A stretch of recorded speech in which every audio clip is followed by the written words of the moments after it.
and Pasadena Public Safety Committee of the Pasadena City Council will begin with a calling of roll.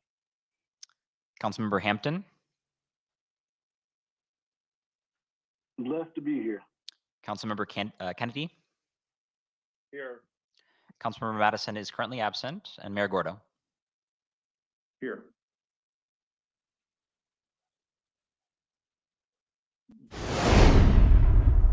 So we'll start with the first item on the agenda.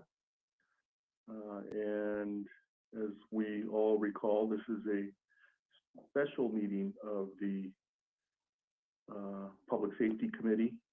And we have before us no minutes and no old business. So we'll jump right into new business and start with the budget presentations and budget workshop. These budget workshops are intended to allow council committees with jurisdiction over a department to have more in-depth review, and also allow the public to have more in-depth review of the budgeting. So we'll start with the police department. Welcome, Interim Chief Clausen. Good afternoon, Mayor, City Council members, Madam City Manager, and City staff. My name is Jason Clausen. I am the Interim Police Chief for the City of Pasadena, and I'm here to present the operating budget for fiscal year 2023.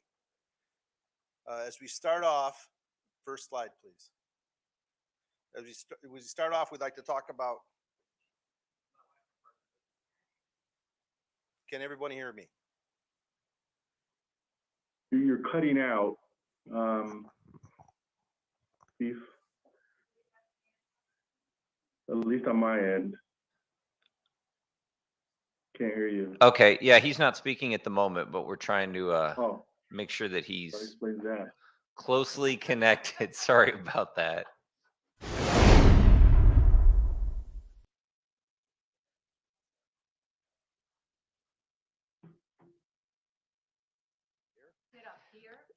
We're going to have him sit at the dais, and then he'll be closer to a mic, and we think that will work better.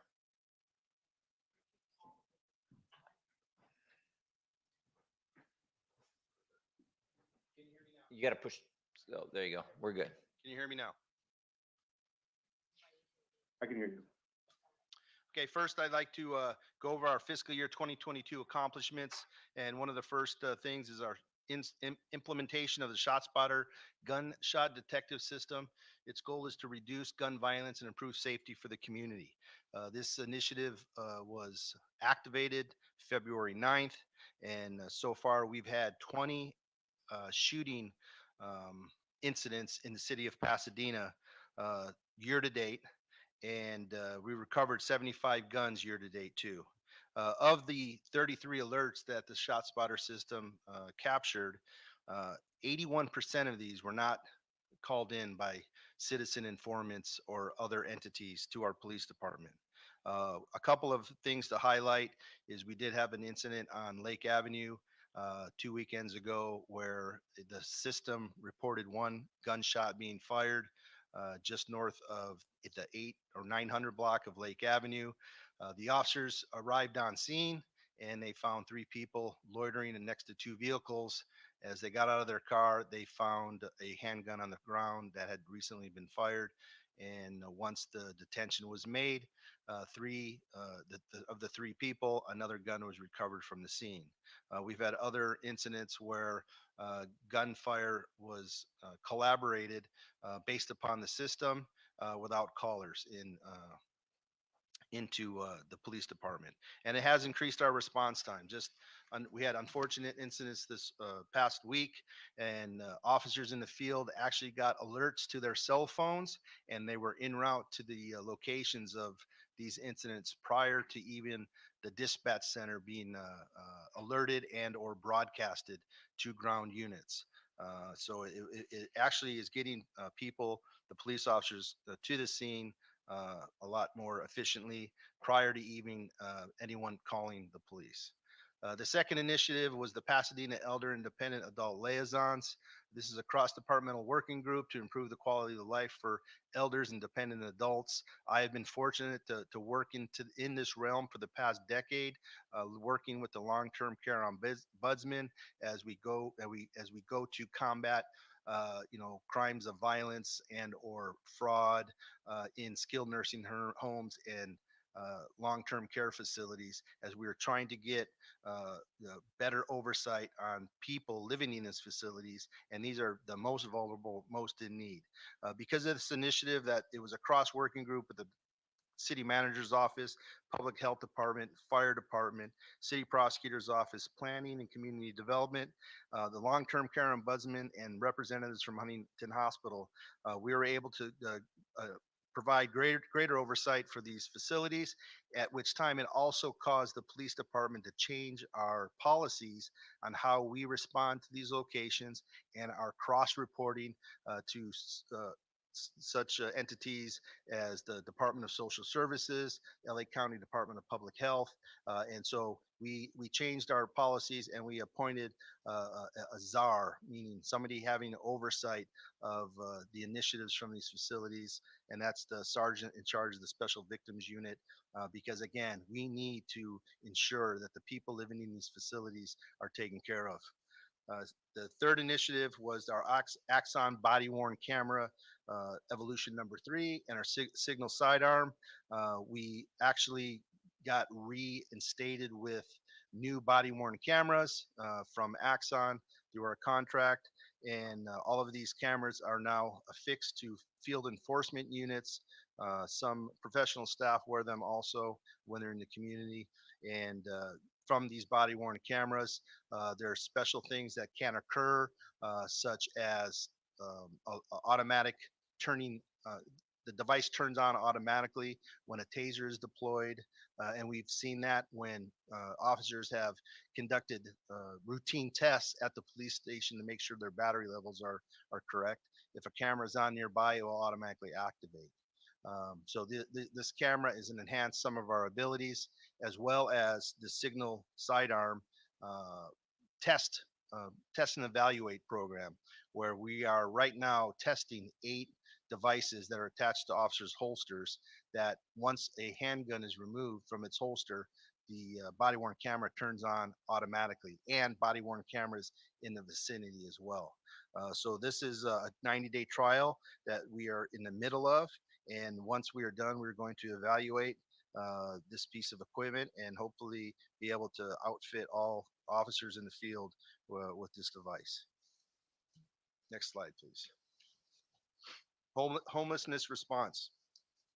Through prevention, intervention, and enforcement, our strategies with the HOPE team has addressed homelessness and mental health issues, working with Caltrans, MASH, the port teams, public health, and the Los Angeles County Department of Public Health. We're looking at other models as well. We are students of this profession. We look to see how we can do better. We know that in the city of Long Beach, they have a multidisciplinary team that are working on getting services to people suffering from mental health, homelessness, and sometimes they go hand in hand and sometimes they don't. We are excited about Senate Bill 1338, which is the CARE Act by the governor's office, and it stands for Community Assistance, Response, and Empowerment. And what it does, it's a plan for people suffering mental health crisis and or are justice involved. They have care plans, they develop eligibility lists, processes, placement, evaluation, and accountability. And the things that this it's a proposal right now. There's proposed framework, and what it does is look at people's rehousing once they get justice involved. They look at psychological disorders, behavioral health, urgent care, which is very important to getting people into treatment, rehab, opioid abatement, and reading up on it through the governor's initiative. It's a $14 billion multi-year investment that will bring $55,000 of new units and treatment centers to the state. And I know that there's other people in the community that are actually working on trying to secure how this it can be done through updated Medi-Cal, bridge housing, and so on. So I think that, we continue with the Hope team. We continue to work hand in hand with our port teams. We've done beta testing where we are diverting calls for service from our police dispatch center to the port team, which is the Pasadena Outreach Response Team. That's basically headed by the fire department and health department. And I'm sure they will talk more about their programming. I don't want to steal any of their thunder, but they're doing awesome work. We're very appreciative of everything that they do. We're actually working with them, the housing coordinator through Union Station, to get people housed, people supplying people's vouchers. And we have barriers ourselves sometimes on the weekends when we need assistance from third-party organizations or community-based organizations or service providers. Even clinics, they're not open on the weekends sometimes, or open at midnight, like we would like. But we know that there's ways that we can help people further, and we are studying these initiatives.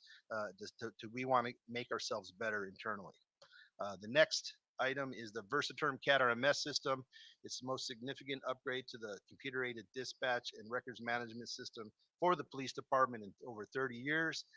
This system will enhance department data processing and reported outcomes.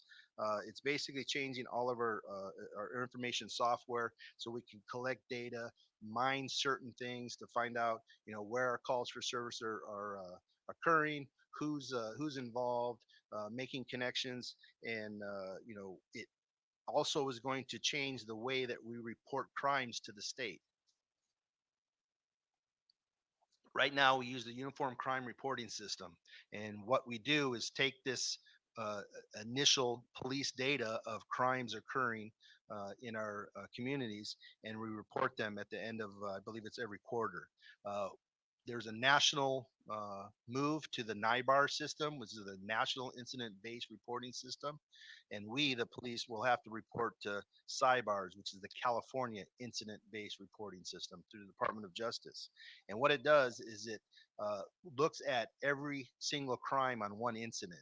For instance, if a burglary occurs in a residential home when the people aren't home, and the burglar steals a car, and then the police chase them in a high-speed pursuit until they're apprehended, that incident will show that 3 crimes occurred through NIBARS.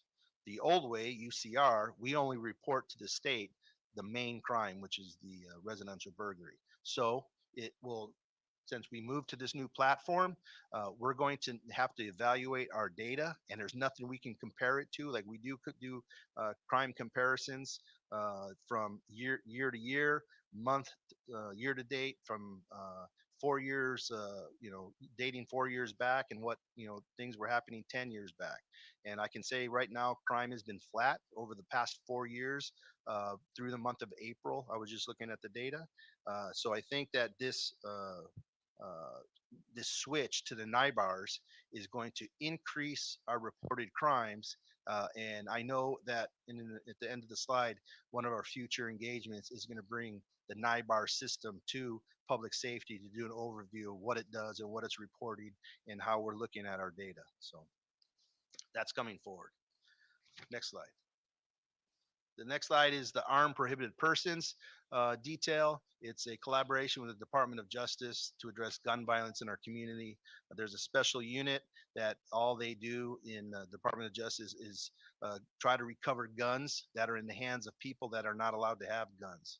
And it's something as simple as if somebody got into a fight, a fist fight, and got arrested for this assault, and they go to court, when they plead guilty, they get, it's usually that they get a 10-year gun ban, meaning they can't possess any handguns.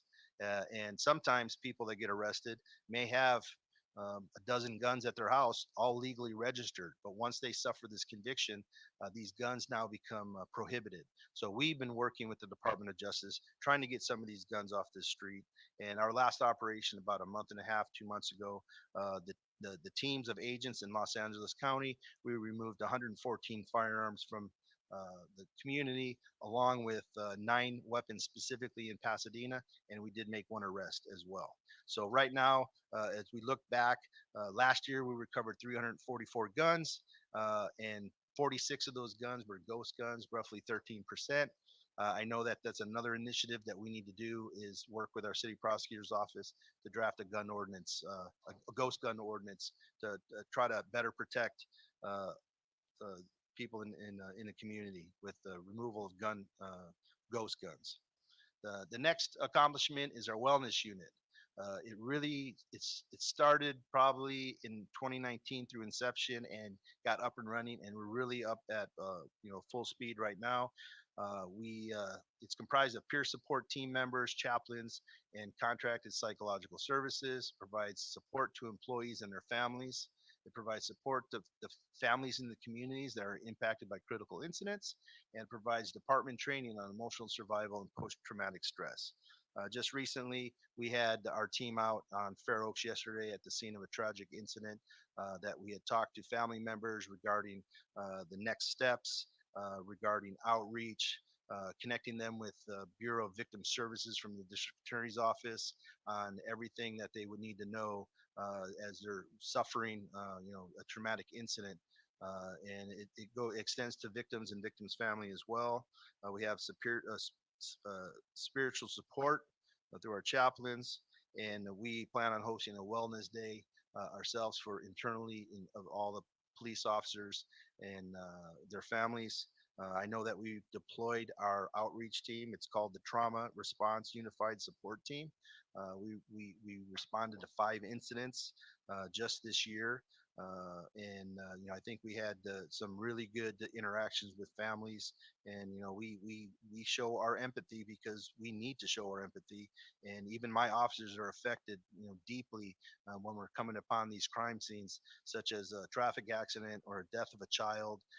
And there's a lot they're doing behind the scenes that that we do it because we love it. We love to help the families. So I think this is helps reinforce our legitimacy, and it's consistent with the President's Task Force on 21st Century Policing.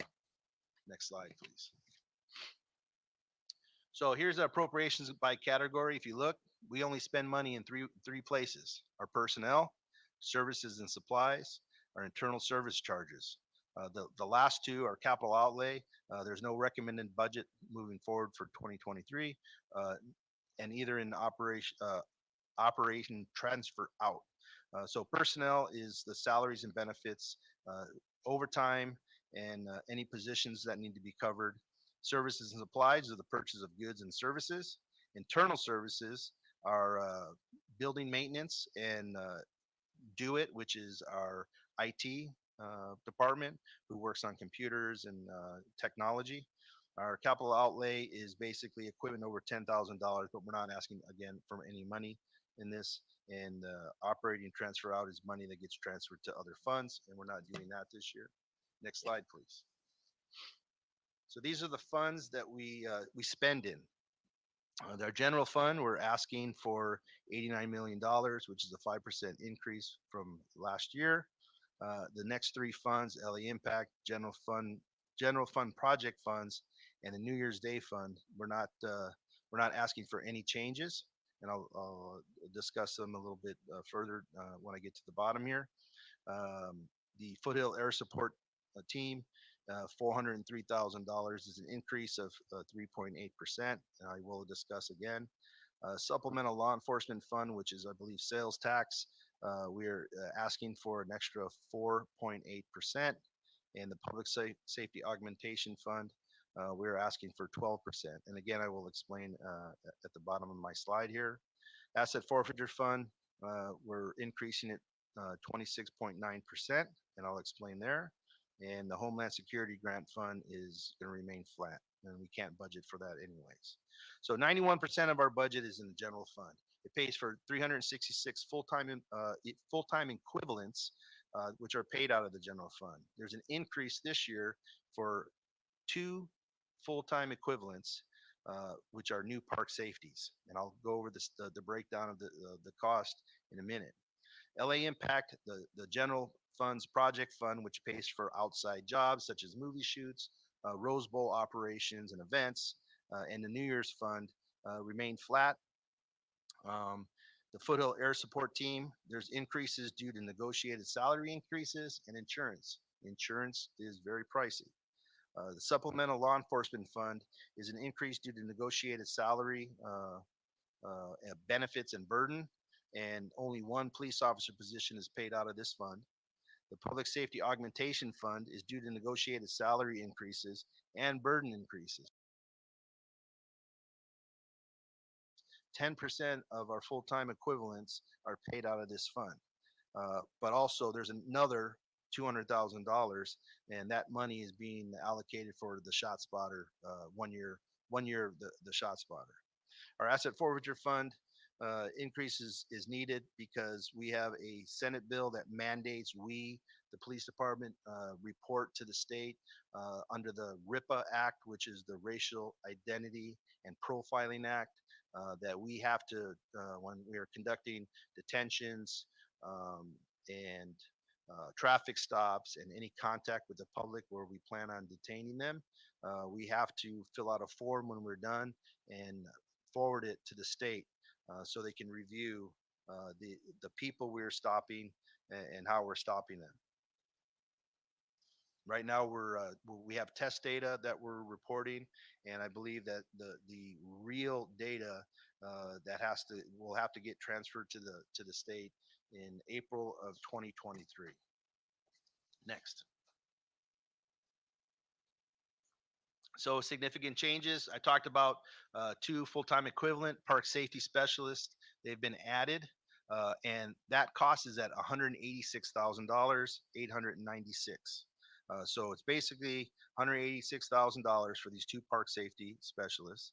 But then if you look, there's an additional $3.4 million, but that's broken down due to benefits and burdens of existing salary resolutions and memorandums of understanding, where people get incremental raises, they have medical bills, they have medical costs, retirement increases, and the general liability insurance. So 2 separate things, 2 FTEs, it's $186,000. Everything else with the personnel costs is $3,299,000, and that's our personnel, which is 85% of the police budget, 85% on people. Services and supplies, it's 7% of the Pasadena Police Department's budget, and it covers uniforms, office supplies, tasers, body-worn cameras, vests, and other ancillary equipment. There is a dollar increase this year of close to $1 million, and that's because of our new CAT RMS system. It's a $485,000 cost that's been budgeted through the general fund for maintenance. This is our second year, or excuse me, it will be the second year of the shot spotter contract, which is $210,000, which is being paid for out of the Public Safety Augmentation Fund. And then also the RIPA compliance, where we have to buy new devices so officers can report this data. That's $100,000 being taken out of the asset forfeiture fund. And then again, like I spoke about insurance, it's $75,000 from the general fund and FAST, which is the Foothill Air Support Team. Internal service charges, that's 8% of the police department's budget, and this is due to increases in pass-through costs from Public Works and the Department of Information Technology. This is really the people that are installing our fleet, our structural maintenance, and our housekeeping, along with everything technology related at the police department. Next slide. Moving forward, our 2023 priorities. The first is to reduce crime, and that's one of our main goals always, is to reduce crime. And how we do that is we look at sometimes our technology. We need to optimize our tool sets, and we have to be able to integrate a data and decision making to have necessary tools to help solve crimes and focus on the people who are committing crimes, not all the people, or not just all people. And these are some of the things that that we are looking at, because we have enhanced our body-worn cameras. We want enhanced automatic license plate readers. There are other entities such as computer downlink for our air support team, so when they're flying around, we can see what they're looking at. E-citations, or electronic citations, which is easier for officers to scan people's driver's license and issue citations. And we are forecasting the future of policing, such as with Bitcoin and online money laundering, all this different fraud, items across the dark web, and the catalytic converter theft. These are all things that we can help combat through increased technology, and we're looking at how we can do that. We've also used some of this technology to streamline our digital platform for approvals in our training and our hiring practices, which has gone really good.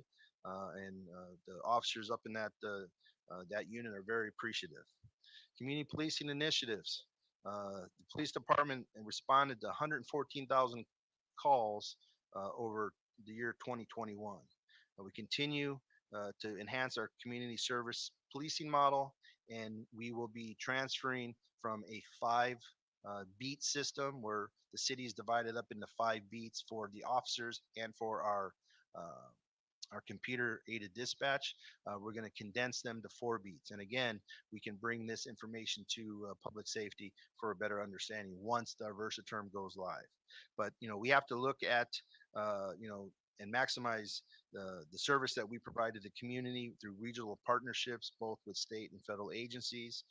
And some of these initiatives include our violence reduction efforts, policing districts through the neighborhood services section, our partnership with the port team, our wellness unit, our police foundation, wellness dogs that we're actually thinking about bringing wellness dogs in collaboration with a local hospital into our department to gauge the employees here, and it's maybe something that we want to bring and have housed here with us into the community. We need to always track transient and homeless related events. That's one of my biggest pet peeves, is always looking at what is driving our calls for service, especially when it involves people who are unhoused, people suffering from mental health, and also some of our reinvestment grant where we are able to give money. By law, it's only $25,000, but we are able to give this to community-based organizations to help us with crime prevention strategies. Next slide. I think that's the end. There should be one more, 2 more. Oh, can you go back then? I can talk about it from my notes, and it's on here. I see it at the bottom. Community outreach and community. Chief, you broke up. I think you were looking away from the microphone, but copy that. As you were transitioning, you broke up a little bit. Copy that. Sorry, sir. Enhancing public safety. Outreach and community outreach or community engagement.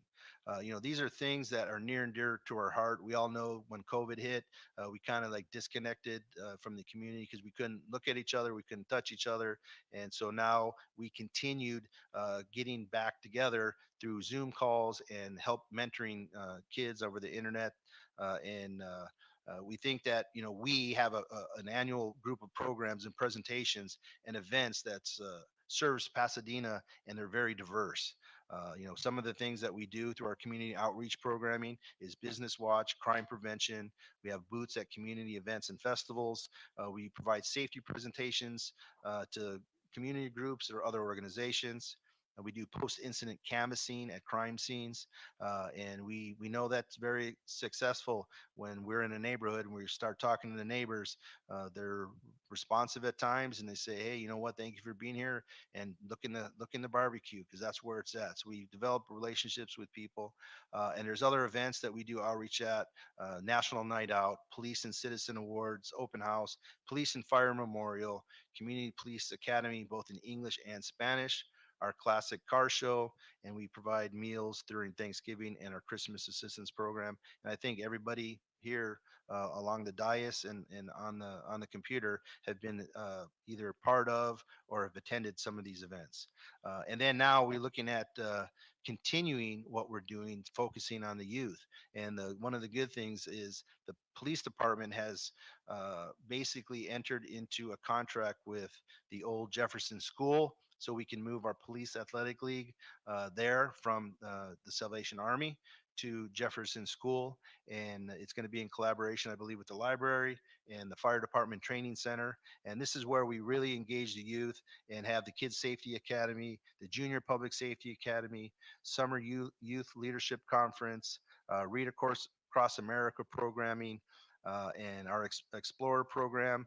We're not, you know, a stranger to our safety presentations at schools, building tours, information tables, working with the Boys and Girls Club, and shop with the cop. These are just a few of our initiatives. I think that through our programming outreach over the last year, we had 21 outreach programs. We provided 8 active shooter presentations, hosted 8 coffee with a cop, had 25 neighborhood watch meetings that we either set up or attended, conducted 15 security inspections, gave youth outreach to 17 different classes, and we touched the lives of 6,800 adults and 4,300 kids along the way. So I think that those are pretty astonishing numbers, especially if when we were suffering through a pandemic.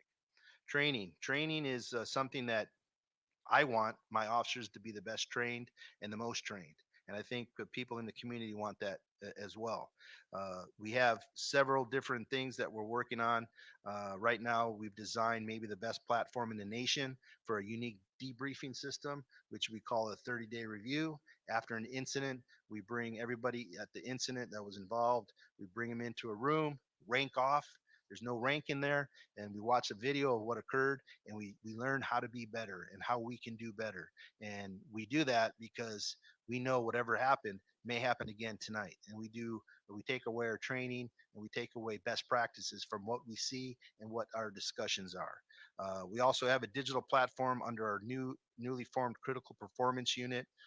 It's called Performa, and what it does is it captures body-worn camera video, old cases, adjudicated cases, and the officers will watch these interactions, and they'll be in the middle of watching these videos. The video will stop, and it will cause the officer to make a quick second decision on what he should be doing.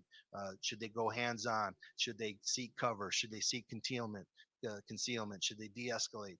And it's a platform that we've recently rolled out, and it's getting a lot of ground throughout basically the country. People have asked, the state, several agencies have reached out to us about it, and we were one of the pioneers that brought the program on board. And I know that a dozen visits from police agencies, and I think there's an agency in Southern Nevada that's coming to meet us soon. But this platform, along with our 30-day review, along with our training in specifically jujitsu, and it's not competitive jujitsu, it's not to hurt the opponent, it's basically grappling that causes control. And jujitsu, the translation is gentle art. And we use it so instead of going hands-on and fighting with somebody, we can take a control hold and pull them up against the wall and hold them there to either de-escalate them or get other officers on scene, so we can safely handcuff people. And we have instructors on our team as well, and they teach arrest and control, de-escalation, and strategic communication as well. But also, there's a huge training component to everything that we do.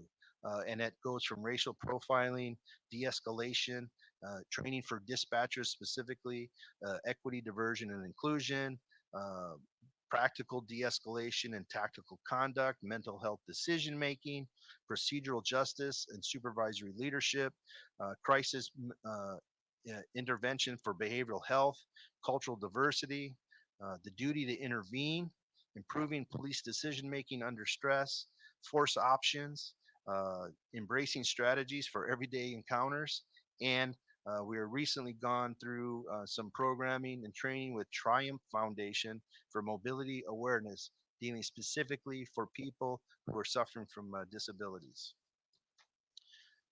And finally, in my report, the internal assessment. The police department is focusing on reducing crime, maintaining order, providing hope, and calming fears. This can be done through our communication, logic, and a concern for people. These are basically the tenets framework for good leadership. We need to continue to invest in our relationships and strive to achieve our performance potential of being the best police department. Community collaboration is a must, which helps us master the art and science of policing. We must demonstrate courage, commitment, and character for the greater good. Continued modification to policing strategies as we look at all of our strategies and policies, consistently.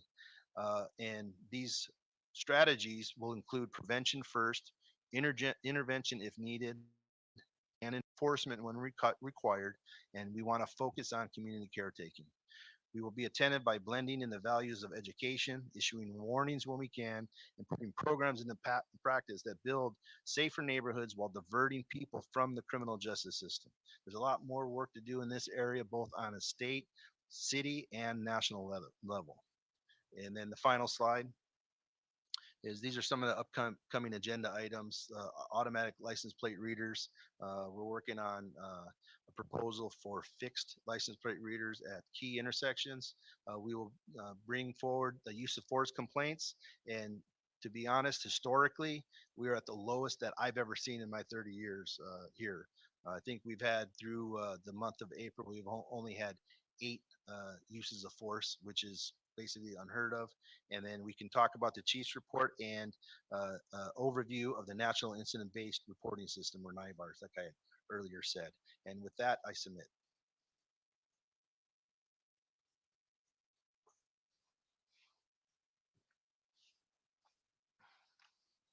Thank you, Chief.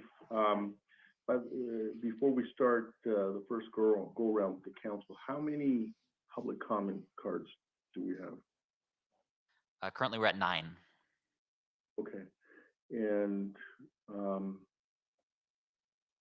go with our usual 2 minutes.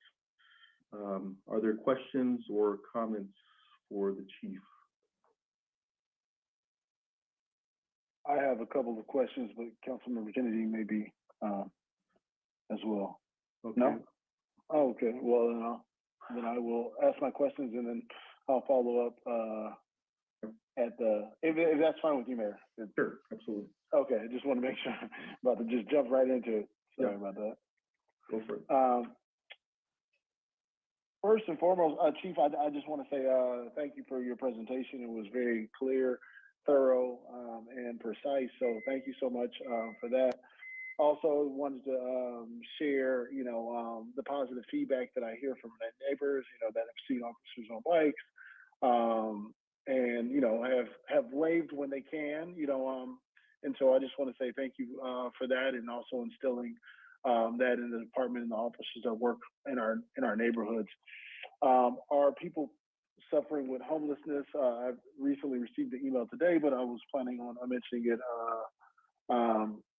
to you anyhow publicly at this meeting, that in my interactions and what I've seen in Old Pasadena or even at Memorial Park, in other areas throughout the city, your police officers have handled and treated each and every individual suffering from homelessness with dignity and care in my interactions and what I've seen, right? So I'm just speaking from what I'm looking at as a city council member, and I just want to applaud the efforts of your department when they're working with people with mental health issues, and that are at the least the lowest point of their life, and without a home, and just treat them with dignity and respect is something that should be applauded by your department. So I just wanted to share that with you. Also received email today basically stating the same exact thing. So I just want to say thank you to your department and the officers in that front. As it relates to ShotSpotter, I think ShotSpotter is probably one of the best purchases we have had recently. Chief, have there been a lot of, at least what I'm seeing, based on the amount that you've mentioned, there seems to be a little bit of a curve in the use of firearms, especially from those that were kind of using them in their backyard, and meaning a curve being on the downside. Would you say that would be a accurate assessment? Well, I think that, what we have to gauge is what we don't know. We do know that we had 33 alerts since February 9th of ShotSpotter. And I believe that because of those alerts, there were 13 confirmed shootings and 6 injuries, or people with injuries. So again, looking at the numbers, 81% of those 33 alerts weren't supported by a citizen initiating a call to the police department. So I believe that one of our very first activations was a call of gunfire in someone's backyard, and we got there and nobody would allow us to be inside. And so we canvassed to make sure nobody was injured, and we left the location. And so I think that it's getting us to the scene, because I think the next incident that we encountered was there was one round fired and we received 0 calls for service. But on the shot spotter activation, it told us exactly where to go. And when the cops got there, they found one shell casing exactly where the technology told us to go. And again, luckily nobody ever came forward saying that they had been hit by gunfire, either through a house or a vehicle or a actual person being shot. But sometimes people will shoot guns into the air, like we've seen across ShotSpotter and or on video. We've seen this. So again, not a single gunshot incident is one too many in our community. So I think this technology, as we weave it into our strategies, it's excellent. It's a game changer, and we really appreciate it. Yeah, I think that. Thank you, Chief, for that. I was just trying to get to basically that. I think that the technology has been helpful, especially with the response times. And I think that now that there is a response time versus you have to wait for a neighbor to call, and then your officers are canvassing a large area trying to figure out where to pinpoint it at. I think that the precise location and the response times have been helpful with some of the, well, at least from some of the neighbors I've spoken to that were kind of concerned about some activities happening in their neighborhood, have slowed that down because they know that now the police are going to show up very quickly. So I just wanted to, say that I think that ShotSpotter has been a game changer. I think that we do have to continuously move forward with the license plate readers, especially when it comes to the car shootings that we've had recently throughout our city. And I think that would definitely help with, capturing some of these individuals and arresting them that are coming into our city and shooting either at our residence or, they're meeting up in our city and they're doing this. So I can't say that, I think that we need to get those license plate readers up in those precise areas as soon as possible. Then as far as ShotSpotter goes, you remember the incident that we had on Sunny Slope? I know that we don't have ShotSpotter out there. I'm just mentioning this, and then also from feedback that I've heard from residents as it relates to the incident on Fair Oaks just this past, the homicide on Fair Oaks was a Friday ago. That the training, as you mentioned about your training, you want to make sure your officers are very well trained. Is how is the life saving, life resuscitation, or how's that training going? Because what I saw on Sunny Slope, it didn't really seem like an officer ever engaged, based on the body worn camera, engaged with the gentleman who was killed on Sunny Slope. And then from the feedback from residents that lived in the apartment complex, they said that there wasn't any immediate action with the gentleman who was killed on Friday. Yeah, every situation. I think every situation is different, and any person that goes up to the scene to address some type of trauma, gunfire, or an injury, the officers have to go in and they have to make an assessment. And if somebody is immediately dead or deceased at the scene, that can be determined. And so the officers will not do life-saving measures because sometimes it may disturb all of the evidence. But if we think there's any chance of surviving somebody, the officers will jump in. I've witnessed it. I've done it myself over the years. I've seen officers recently providing CPR to people, sometimes without a mask. We do get issued the equipment so we can, rubber gloves. We have breathing devices that we can utilize. And I think it's every officer, and each officer has a different level of training. There are some officers that are rated through as EMTs. So they do specialized training. And when they get to the scene, they have to make a judgment call. If somebody is like obviously deceased or sometimes deceased for 3 or 4 days, it just depends on what their life-saving measures will be. So I think that everybody wants to save somebody's life always. So in the case of Sunny Slope, it did look like the victim there, he was deceased based on the body-worn camera video, and it didn't look like there was any movement. In the case of the shooting on Fair Oaks, was the victim already deceased when the officers arrived? When I talked to the lieutenant in charge of our homicide, and he said that it was obvious to the officers that he was deceased. Thank you for that clarification. That is extremely sad in both cases, but it's good information to know so that when sharing that feedback that I receive from residents, I can be more educated when I'm responding to them. So I have not said anything, but I'm glad that you've shared that information with me. And then to our shot spotter, as I mentioned, our license plate reader, so I think I got to that part. Wellness division. So it's great that you have a wellness division and it's focusing on the wellness of our police officers and also community members. And you mentioned in your presentation about community traumas. Are our officers trained in community traumas? Because there is a individual who's local, his name is K. Ron Valentine, who does this type of trauma training at corporate level, city level, and he also teaches as an adjunct professor, I believe, at the University of Southern California. So have we, have our officers received any like trauma training? When I mean trauma, not just as gunfire shot, but the traumas as historically, some people have lived in neighborhoods that have had this happen. They've seen this over and over, they've seen this multiple times. Is that type of sensibility training offered to our police officers?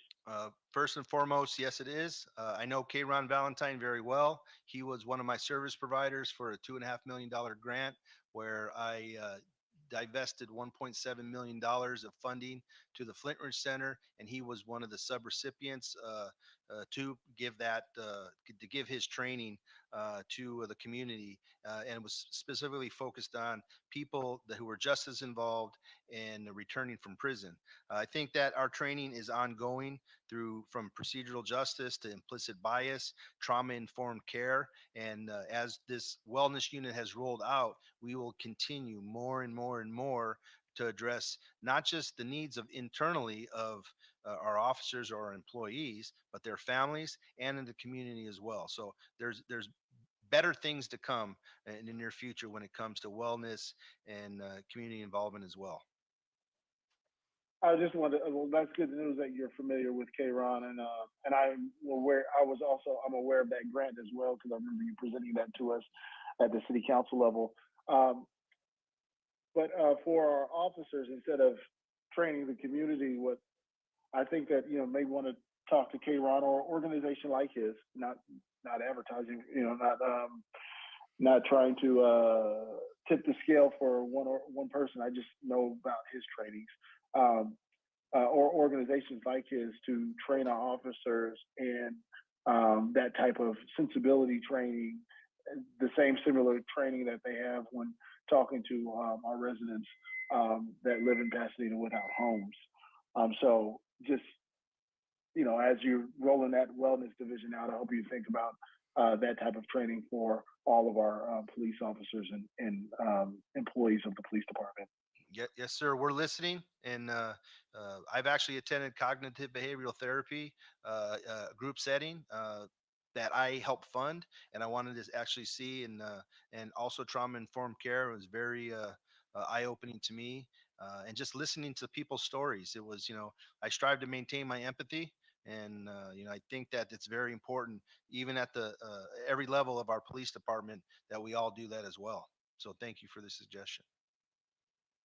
Thank you, Chief.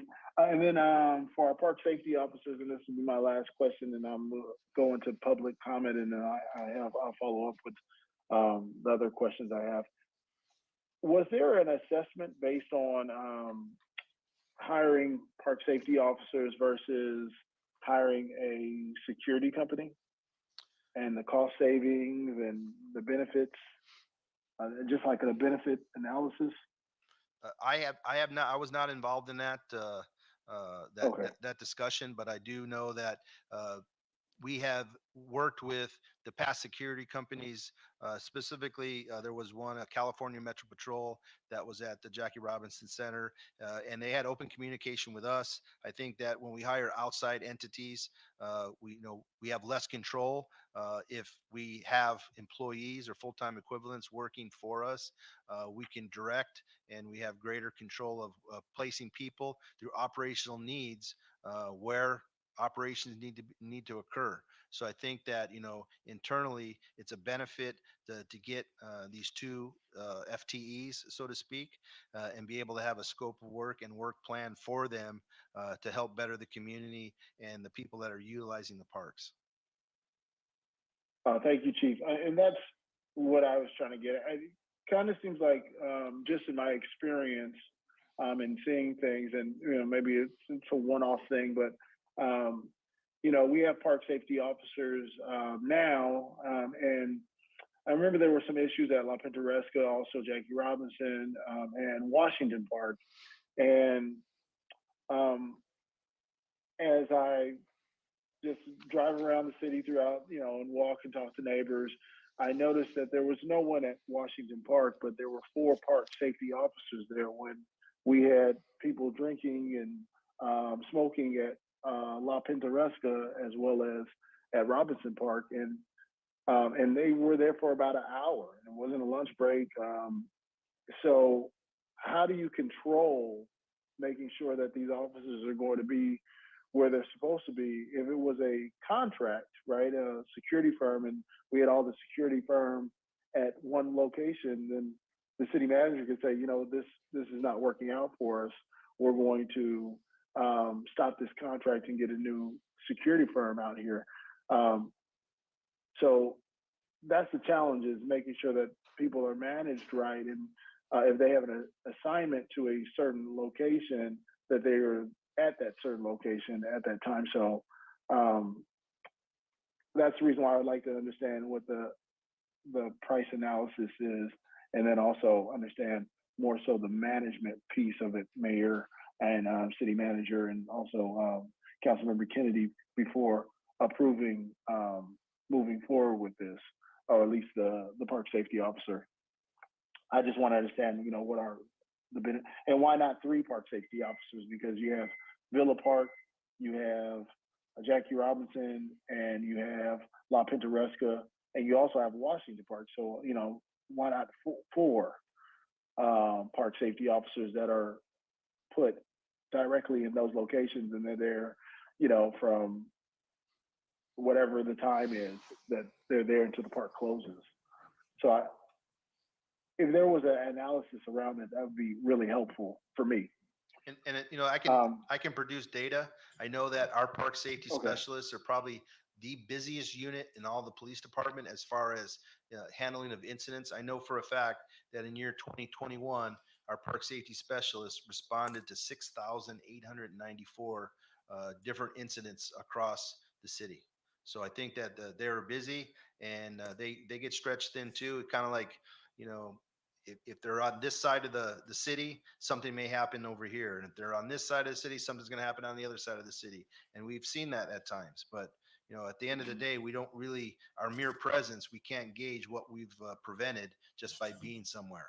So if I could just, this is Interim City Manager Cynthia Kurtz, if I could just speak for a moment, because the council member and I have talked about the employee versus contract question before. And we did, after our last conversation, I did speak with both the police and with Parks and Rec director. And our experience with the security companies, and it might be when Brenda Harvey presents her budget, she would even add more to this, but with the security companies is it's evolving door. They don't always put the same people there. They're not the best jobs, so people come and go. And we didn't have the stability, and we felt that the employees was a more stable, hired person that we knew who they were, we controlled them, and we were able to have better management. As to your question on management, and that you did see what seemed to be a number of safety specialists in a place where it did not appear they should be all together and for a longer period of time that seemed. I think we should look at the management. They're closely connected with the police department, but they're in our parks. And so maybe if the two departments and the city manager's office sit down and talk, we can make sure that there's a better oversight. So something like that. And maybe nothing was going on. Maybe that was a meeting about solving a problem. I just don't know.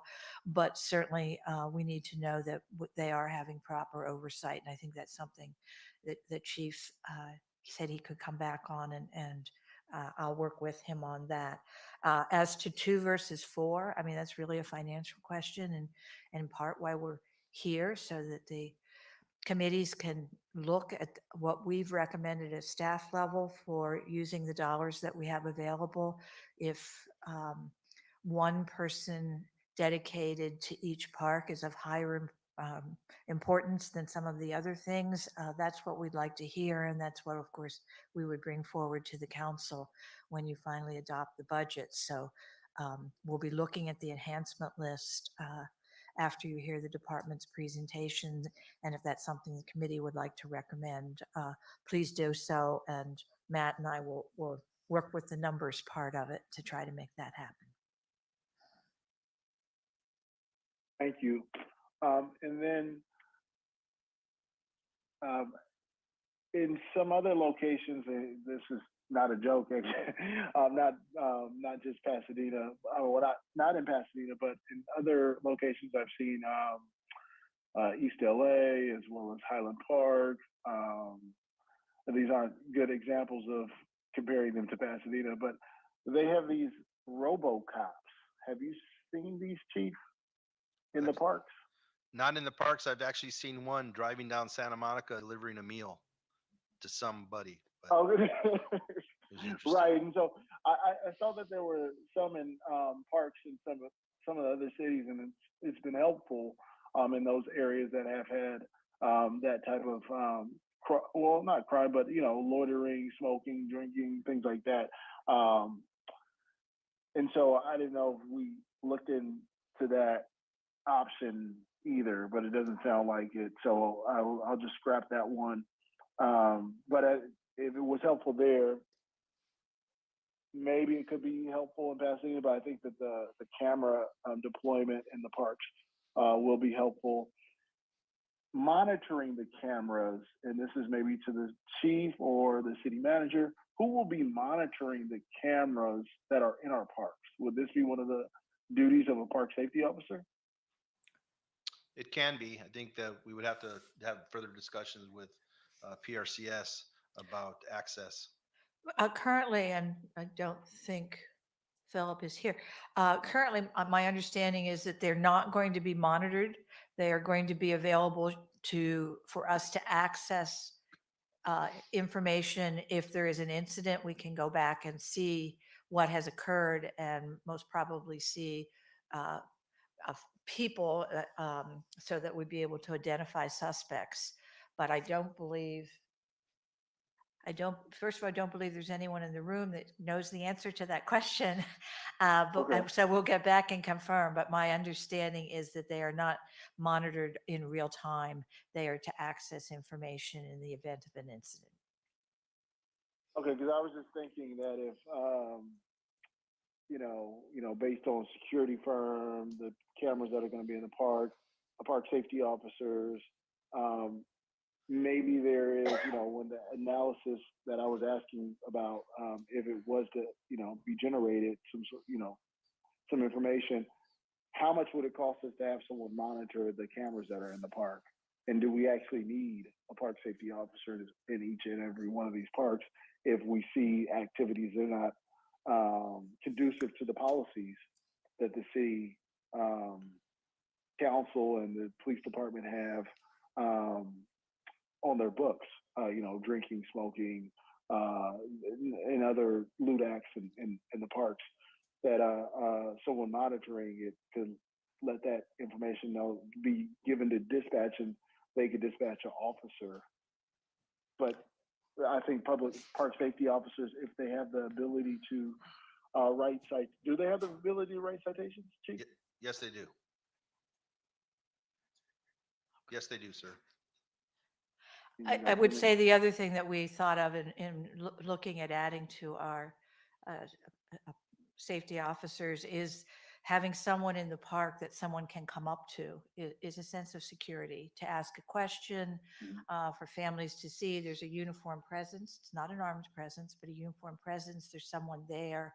The cameras certainly help you after an incident, but having someone there that people can come up to might stop an incident, and might have a sense of security that you don't get from just the camera, even if it is monitored in real time.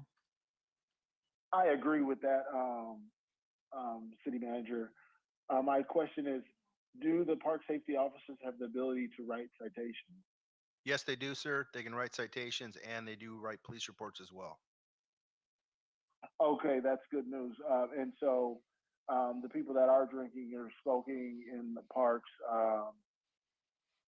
they could write citations to them, or they will write citations, or give them a warning to let them know that, this is no longer acceptable. Well, it was never acceptable, but it's just been years that no one has actually said anything. They can do any of the above, sir. Thank you. That's it. I would also like to know how many citations, and this, I'm sure you don't have this information in front of you right now, but whenever you get a chance, Chief, if you can send it to me an email or to the Public Safety Committee, how many citations are issued for smoking and drinking in the parks this year? I will do my statistical run, and I'll let you know. I will say Okay. the number might not be very high because the other change is in timing on when they're working. Currently, our safety officers work in late afternoon through evening. They lock up parks, they watch restrooms, and they do things when the parks aren't as heavily used, quite frankly. The officers we're recommending will be there during the day. And so I think being on site, they will be much more capable of taking care of some of the complaints we've had about the smoking and the drinking that's causing problems in other people using the parks. But my question is more general. Like, our officers who are driving by watching people smoke and drink, do they get out of their cars and write citations and say, hey, you know what, you're not allowed to do this in the park because we have a policy against that, and here goes your ticket, stop doing this? Or do they issue a warning and tell them not to do it? Because in some areas, I've seen, people with actual bottles. I mean, it almost looks like a bar on top of the hood of their car, etc. And so it's visible. And, we can't enable that type of activity in parks because we have policies against that. I agree. The officers can prevent, they can intervene, and they can enforce when necessary. All of the above. Yeah, and that's what I mean. I want to know what the globally, not just from park safety officers, but the department as a whole. And then if you want to separate them from park safety officers versus police officers, that's great information. So because I think it's important that if we have these policies, that we uphold them. I agree. So those are my questions. I have a couple more, and I don't want to take up too much time because this is the first presentation. But I really appreciate the feedback and discussion. Thanks, Chief. Thank you. Thanks, City Manager.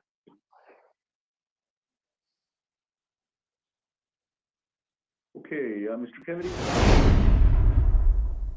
Questions? I do have some follow-up. I'll wait till after the public speakers. Okay. I just had some questions. I'll start with the park rangers and I'll have some comments. You know, I'd be very concerned, actually, and I understand the rationale, Mr. Hampton, and I think it's a good rationale. There's no question that the security companies would be cheaper. There's no question that that we could probably get more hours for the money that we're going to spend on 2 or 3 or 4 park rangers. But that isn't the issue in my view, because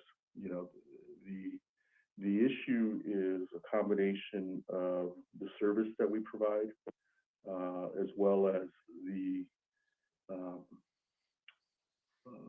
enforcement opportunity that we provide with a park ranger versus a security officer. And those are very, very different things.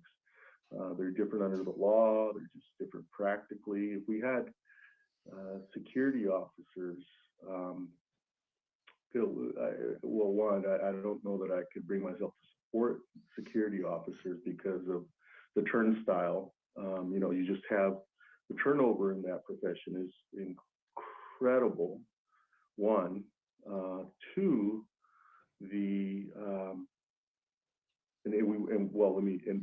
we want people to establish a relationship in our parks, to be professional, fair with people, and then 2, the training. And maybe I should put training first.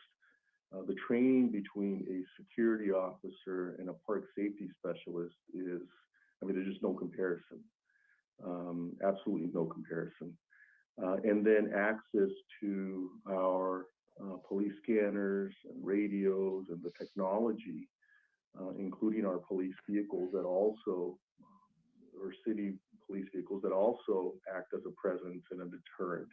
I'd be very uncomfortable about getting access to any of those things to people who are not a part of the police department for a whole host of reasons. And then there's also, and Chief, remind me, the issue of peace officer protections, it would be limited peace officer protections for park safety specialists. Is this classification, does it have limited peace officer protections? And if it doesn't, we ought to consider reclassifying them or asking for peace officer protections for this classification, limited peace officer protections while they're engaged in their duties. That would be very different than peace officer protections and or authority that an officer would have, because sworn officers have peace officer protections and duties while off duty. But in this case, I'm asking about any limited peace officer protections for park rangers while on duty, exercising their job. Yeah, and we do offer protections under the Peace Officer Bill of Rights to most of all of our employees when it comes to interviews and conduct. Chief, you broke up. So say it one more time. We offer our protections to all across our employees through our investigations covered under the Peace Officers Bill of Rights. It's kind of standard for investigations, conduct investigations. So we do offer that. Well, so I understand the POBAR rights, the Peace Officer Bill of Rights, and they are civilian employees of a municipality, and so they'd be covered. I understand that, but that's different. Those are rights that go to the employee. But under state law, for liability purposes, would they have protections? They do. And then, of course, the city also has them under state law. They do. They Not have to POBAR. go. They have Under to the go through a penal. training class, state law, the penal code, I believe 835, and there's a subsection that gives them protections. That gives them the powers of arrest and allows them to issue citations and write reports as well. That's what I'm referring to. And so that would be different than the POBAR rights. So we couldn't qualify security officers under that same section. We couldn't protect the city. We couldn't protect the individuals acting. And so there then come into play the actions that they can take, and the chief just described them, as you did, Councilmember Hampton, police writing, citations, all that. And we couldn't protect the city from liability as well as the individual from liability. So it becomes very complicated. And so in my view, having security officers, while, yeah, you know, it's much cheaper, no question, but you can't fulfill the same duties and responsibilities, and the liability issues become tremendous. And then, of course, the turnstile, the training, all the things that we just covered also come into play. One thing that I would, yes, Mr. Hampton? I just wanted to mention that, you know, we already hire a security firm now at Jackie Robinson Center. So I understand what you're saying, and that's the reason I got at the point. I just wanted to understand, you know, logistically as a whole, you know, we're using taxpayers' dollars. Like, what are the pros and cons? And that's what I was asking the department to put together. So I appreciate you explaining all that out. But, you know, if you're uncomfortable with doing that, then I guess, you know, once we hire these officers, or you know, once we get that information back, then the security firm that we hire now, are you saying that you are uncomfortable with keeping them there, or will they replace these officers in place at the security firm? You know, we went from a model in the I don't know how far back, but I know in the 90s and then early 2000 of having park rangers serve the function of that some security companies serve now, and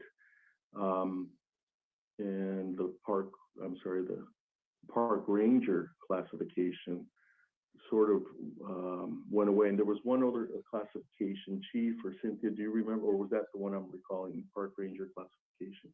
And they were basically assigned to perform some of the security functions, but we went away from that. I do think that it serves us better to have park rangers or park safety specialists, and the security function, and I'll let the chief talk about it.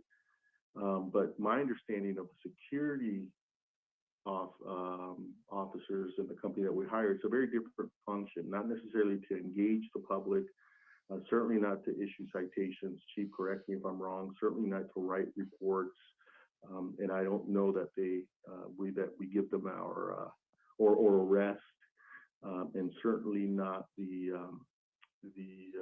technology availability. Chief, am I incorrect about any of those? No, I think the security officers, they provide eyes and ears. They have contact with us when they deploy. It's basically high visibility. The park safety specialists, they are assigned to our neighborhood services section, and they work every day with our NAT team or our bicycle team and with our HOPE team. So we do collaborative efforts where some days they may assist us with the park safety specialists will assist the HOPE team while we're going through parks. And we have a program at 4 a.m. that we're out engaging people in the parks, sleeping after hours. By Pasadena Municipal Code, they're breaking the law, but our role isn't always to go out there and enforce the law against them. It's to provide them services or offer them different outcomes. And we do the same thing where our NAT team, uniformed officers, will support the park safety specialists who may do an operation targeting people drinking in a park, such as Central Park. And when those operations occur, not only do they see drinking, they come across fights, they find people with warrants, and they see drug dealing. And so the park safety specialist, working in conjunction with their peers, which are uniformed sworn officers, we have better outcomes than just utilizing a third-party security contract as we move forward to try to provide safety in our parks. That is where I do agree with Councilmember Hampton on here in this response on one very important point. I think it's the thrust of all of his points is presence. I think maybe we're using park safety specialists in a way that doesn't maximize their effectiveness. I think the park safety specialist is supposed to be a presence, and it sounds like we're using them more for targeted enforcement instead of preventive presence and at the park on a more regular basis. No, that's stopping some of the. Am I misunderstanding something? Yeah, that's not true. They have done programs in conjunction with one another, but their daily interaction is to go to parks, and that's why their activity is so high. Is that they do high visibility efforts to try to ward off, to try to prevent anything from happening while they're doing their daily patrols, and they have to go to different locations all the time because there's only 5 right now. One of them actually got hired as a police officer here in Pasadena, and now we're patrolling the streets. And we're trying to hire his replacement as we speak. And I think so. I agree with Councilmember Hampton. We just have to increase the presence, and this classification was intended to be not a policing. In other words, not a sort of a combination. Well, it's a civilian position, and not a. I don't want to say law enforcement because it is law enforcement, but not a sworn officer position, but sort of a a civilian position that's not armed, that would allow a connection at the park, a presence at the same time, a presence at the park. And I do think, and I've argued for quite some time that it is an alternative to police officers at the park because the classification is more affordable, and we have the benefit of having them be a part of the department, receive the training, the technology, all the things that we talked about, and it's not cheap. But anytime we have an incident at the park that maybe could have been prevented by better presence, or as Mr. Hampton points out, citation writing when people are smoking, whatever it may be, in the park, or openly drinking, and then things happen. Every time we have one of those occurrences, it costs the city a lot of money in liability, and more importantly, could cause someone to be injured or worse. And so I do think it's a worthwhile investment, not just these two, but to think through what it would take to really have that presence at the park, at the parks, and the surrounding areas in a park to prevent that. The other thing that I'd like to say about the park safety specialist is, it really, and Chief, you just talked about it, it really is sort of a feeder, a feeder class for someone who wants an opportunity in law enforcement. And it's a good training opportunity for someone who wants to work with the public and sort of bring an approach to policing that's community oriented, and then move into the ranks of a police officer. And so I think one solution to Mr. Hampton's valid concerns about presence may be to have to treat it as a sort of a training opportunity, and have part-timers, park safety specialists, who then move into full-time classifications in the long run. Again, more hours, more opportunity for people to receive the training, increase the presence, more flexibility for the city. Again, with the goal of ultimately building up our civilian peace office, civilian park safety specialist program, because it is significantly understaffed. To have 5 people protecting, I mean, we have upwards of 30 parks in the city, and 5 people, it's not enough. And so we need to get back to thinking that through, and that's my challenge to the police department and the city manager.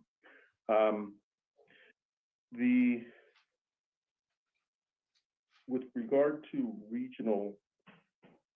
some of these regional efforts, Chief, we've seen costs increase in gas all the way, all across the board in all of these areas, maintenance of equipment. Do we share where we're a lead agency? And I'm thinking mostly of the helicopter program, for example. Do we pass on the percentage? You're asking us to increase the percentage for some of these regional bodies. Do we increase the percentage to some of the agencies that are served by our helicopter program? Yes, that is correct. And do we do it in real time? So as our costs go up, do we ask the other agencies to join in that cost? And our agreements allow for that, I would hope.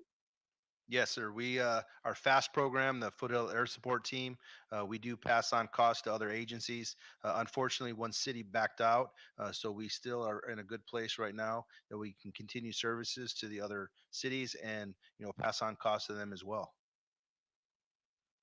But we do it in real time, not just when we approve or reapprove agreements. I think Kimberly can talk. Right. Kimberly, our finance director, can talk more about those FAST costs.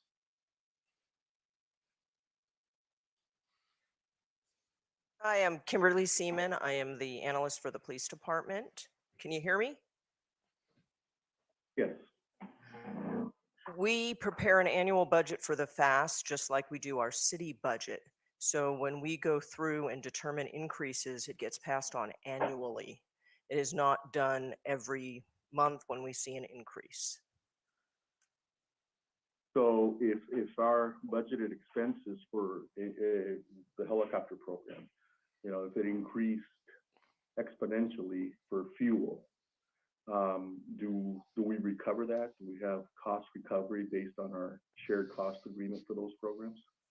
Yes, but again, it's done annually through the budget process. So there's some sort of true up where we say, we thought fuel, we budgeted X amount for the helicopter program, but things went haywire and it cost us much more. Then we're able to go back through our agreement, shared cost agreement with the other cities and recover the increased cost. Yes, that's what we actually did this year, because we went flat last year like we did for the city budget, and we trued up and gave increases to the other cities to help recoup costs. Perfect. That's as long as there's a true up, I'm happy with that. Yes, sir. And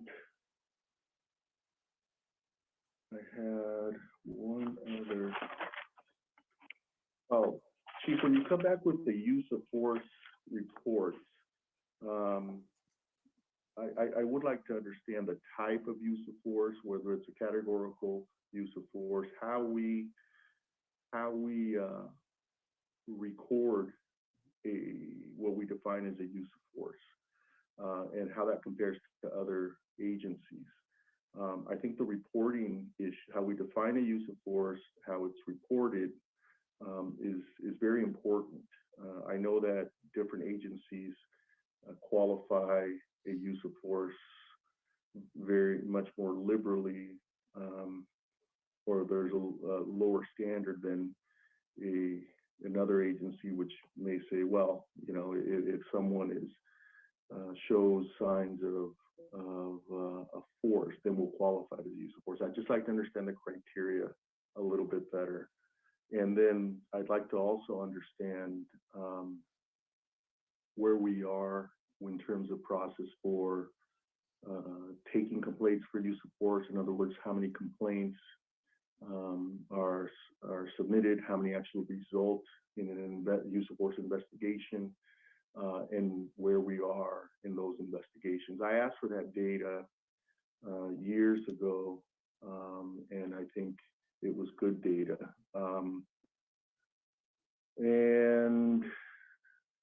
The process and where they are for the current investigations. I think it's a good way to measure whether the public is reporting uses of force, how we define a use of force, and then how we proceed and where we are with those investigations. And then finally, how many of those investigations actually resulted in a training opportunity, because that's often the result. How many resulted in some level of discipline, whether any level of discipline, and we can begin to see how we're handling that type of situation. Yes, sir. I think that was it for me. On the CARE Act, I do think we should bring that to our, and I don't remember if it's part of our legislative platform or not, but I would like to see us bring the matter to the CARE Act, or maybe it's here. I think it's probably better at legislative committee to add it to our platform to encourage the governor and our lobbyists and the state legislature to proceed with that. I think that's an important component of trying to help people who maybe can't help themselves, don't know that they need help, who find themselves in need of help. So if it's not already, I just don't recall, part of our legislative platform, we ought to add it. I've noted that, Mayor, and we will double check if it is part, and if not, we will come back through legislative committee. Thank you. Councilmember Kennedy's your hand up. Do you want to give your comments now, or would you like to still wait for a comment per se? And yes, I would like to provide comments or questions after the speaker. Okay. Public. Thank you. But thank you. For the moment, I would like to extract a commitment from the police chief, something so basic that I hope it is not difficult to accede to.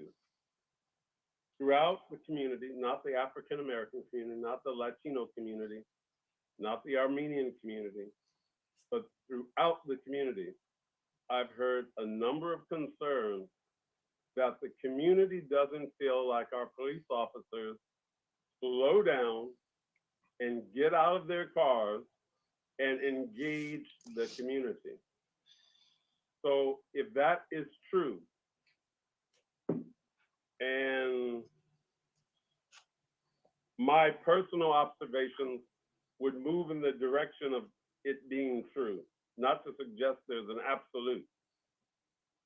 I need to receive a commitment under your leadership that you will actually instruct patrol officers who literally get out of their cars and talk to the community. Talk about what? I don't care. Just talk. Just talk. See how the neighbor's day is going. Just engage the community. There's great benefit in that, particularly when things in policing go south. For the community know that you stopped and just asked the question. Does that mean you don't get cussed out? Of course not. I've been on ride-alongs where the particular driver, police officer with rank, as soon as he got out of the car with me, he received a fuselage of invective from one person. But the supermajority of the community, they're supporting the police. So get out the cars and talk to them. But I want a commitment on the record. And if you can't give it, I understand, but it's in our best interest. So interim police chief Clausen, I got you on the spot for a second, which I rarely do. I want that commitment. 100%, council member. I will commit that we all have, myself and our command staff, we all have the same shared concerns that we need to get better out into the community, boots on the ground, officers on bikes, interaction in the parks, in with the communities we serve.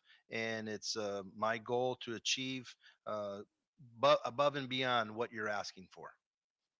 Thank you, Chief. I appreciate that. Thank you, Mayor. Yeah, no question, Mr. Kennedy. I chuckled a little bit when you said, I don't care what they talk about, anything. And you know, what you're really saying is community engagement, you know, more direct engagement with residents. And I agree with that. The NAT team, you know, seeing officers ride their bikes through the neighborhood and through in and around our parks is always a good way because it's street level and people are able to talk to their officers, get to know them. And that's what I hear Mr. Kennedy pushing for. I support that. I definitely support that as well. And as I mentioned in my comments earlier, I do receive emails from residents that talk about, you know, when they do see officers, how they stop. They do have a conversation with them from time to time, and they're grateful for that. But of course, as Councilmember Kennedy and the mayor have mentioned, we can do that more often. So I am grateful for the work that you are doing with, at least amongst my district, but in the city as a whole. And, you know, can we do that more? Absolutely. And so, Chief, I appreciate you committing to that challenge. Thank you. Mayor, if I might just add, I apologies. Go ahead. I've been advised that the platform does cover the elements that are included in the care court proposal. And in fact, the staff was already working on letters, which we'd be glad to share with the council. Great. Great. Okay. Next, let's move on to public comment. All right, Chair. So we have 12 in the queue currently. While we're setting that up, I just want to let the council know that the city clerk's office did receive 5 letters of correspondence providing suggestions and comments related to this item. They were seeking greater transparency and reallocation of police funding. The letters have been distributed to the committee and they've been posted online and made part of the public record. And so as we get this set up, we're going to start with Yadi, Leah Z, Karina K, and Janie Lennox. Mayor, if I might ask a question while the clerk's office and IT are pulling up. Given the time, I'm not sure what the council or the committee's time is this evening. You do have another meeting. We're going to look also at Parks and Recreation and Community Services this evening. You do have another public safety meeting coming up where you'd be looking at fire and health. Would you like for the park staff to stay here? Would you like to finish up police and then move parks to the public hearing with fire and health? Well, we have at least public comment and then Mr. Kennedy's comments and requests. I do think we could probably have at least one more department. I don't know about my colleagues, but I'm available as long as we don't lose a quorum. I'm here. And so should we agree to take at least one more department after this, Mr. Kennedy, Mr. Hampton? Whatever, if we can get one of them, that would be more likely to be shorter than the things we had. That would be helpful. Cynthia, if we can have one of them that maybe, yeah, I agree with that. The only department that's here this evening that we noticed on the agenda was Parks and Recreation. So the other two departments I mentioned will be noticed for the next meeting. So if you'd like to hear Parks, they are here and they are glad to stay. I just thought I would see what the scheduling was that the committee desired. And that would be it, right? Those three remaining departments for this committee. Then Fire and Health would be your last two, yes, at your next meeting, and that's it for this committee. Okay. I think we can probably let them go and handle all three at the next meeting. Fine. Okay, we'll finish up with police and we'll schedule the next meeting with time for all three, with all three departments. Thank you, Mayor. Thank you, committee. Well, we did say more time and a deeper dive, so here we are. Yadi? Okay, so we're going to bring in Yadi. Yadi, you have 2 minutes. At 30 seconds, I'll ring a bell. Okay? Go ahead. Thanks. I do not support the use of surveillance equipment in Pasadena. In addition to the numerous problems I and others have stated in the past, including the infringement on our civil liberties, the numerous studies showing how this tech disproportionately affects communities of color, and the lack of any meaningful guardrails, there is no worse time than now to support and use surveillance tech. Just this past February, the City Council passed a resolution supporting reproductive rights. Texas was the canary in the coal mine, as we are all probably already aware that women's reproductive rights will likely be stripped away by the Supreme Court very soon. If Pasadena PD and the City Council support the acquisition and funding of equipment that is used to track people's movements, your support of women's reproductive rights will ring hollow at best and can help bring devastating consequences for women and their families. You will be helping facilitate the massive hovering of data that vendors share or sell with third parties, creating a massive surveillance program in this country that is largely unchecked. Just yesterday, Georgetown Law released a report detailing ICE Dragnet surveillance system where ICE is still able to access the personal info of hundreds of millions of Americans, largely without accountability to pervasive deals with private data brokers. They have the driver's license data of 3 and 4 adults and track the movements of 3 and 4 adults. This is the same tech, the same data that can and will be used to persecute women for their personal health decisions. Dump Shot Spotter, one of the worst purchases the city has made. Dump license plate readers. Don't help facilitate the persecution of women. Instead, honor your commitment. Under the Reproductive Rights Resolution you passed this February and allocate those funds to facilitating equity in Pasadena. Thanks. All right, moving right along to Leah Z.O., followed by Karina K., followed by Janie Lennox. Leah, welcome. Leah, you have 2 minutes. Go ahead. Thank you. Okay, good afternoon, everyone. My name is Leah Zeidler-Dawes, and I'm a resident of District 3. I'm calling in to comment on the recommended budget, specifically the proposal to add 2 unsworn public safety specialists to PVD. I'm emphasizing the word unsworn here because, as stated in the meeting, an unsworn PPD officer does not carry a gun. I think it's great that Pasadena is moving towards a definition of safety that isn't founded on using the threat of gunfire to bring people into compliance with the law. And with the understanding that it's not necessary to have people with guns patrolling in the parks. As stated by the mayor, this is an unarmed position with the goal of being highly visible and increasing presence. But the city can and still must go farther in reimagining safety in our community. When you distill down the reasoning for bringing these 2 new positions to the police department, it is we want to keep all residents of Pasadena feeling safe and secure in the park. There are many community-based organizations here in LA County with non-police affiliated staff that can provide conflict resolution and violence prevention services to our residents. There are also residents here that are trusted by the community and have strong ties to the city with expertise in de-escalation without using weapons and would widely be considered credible messengers in the community. The $262,000 that is currently recommended to fund 2 PPD officers could be used to hire 6 violence intervention specialists from community-based organizations or fund at least a year's worth of violence prevention work with a community-based organization.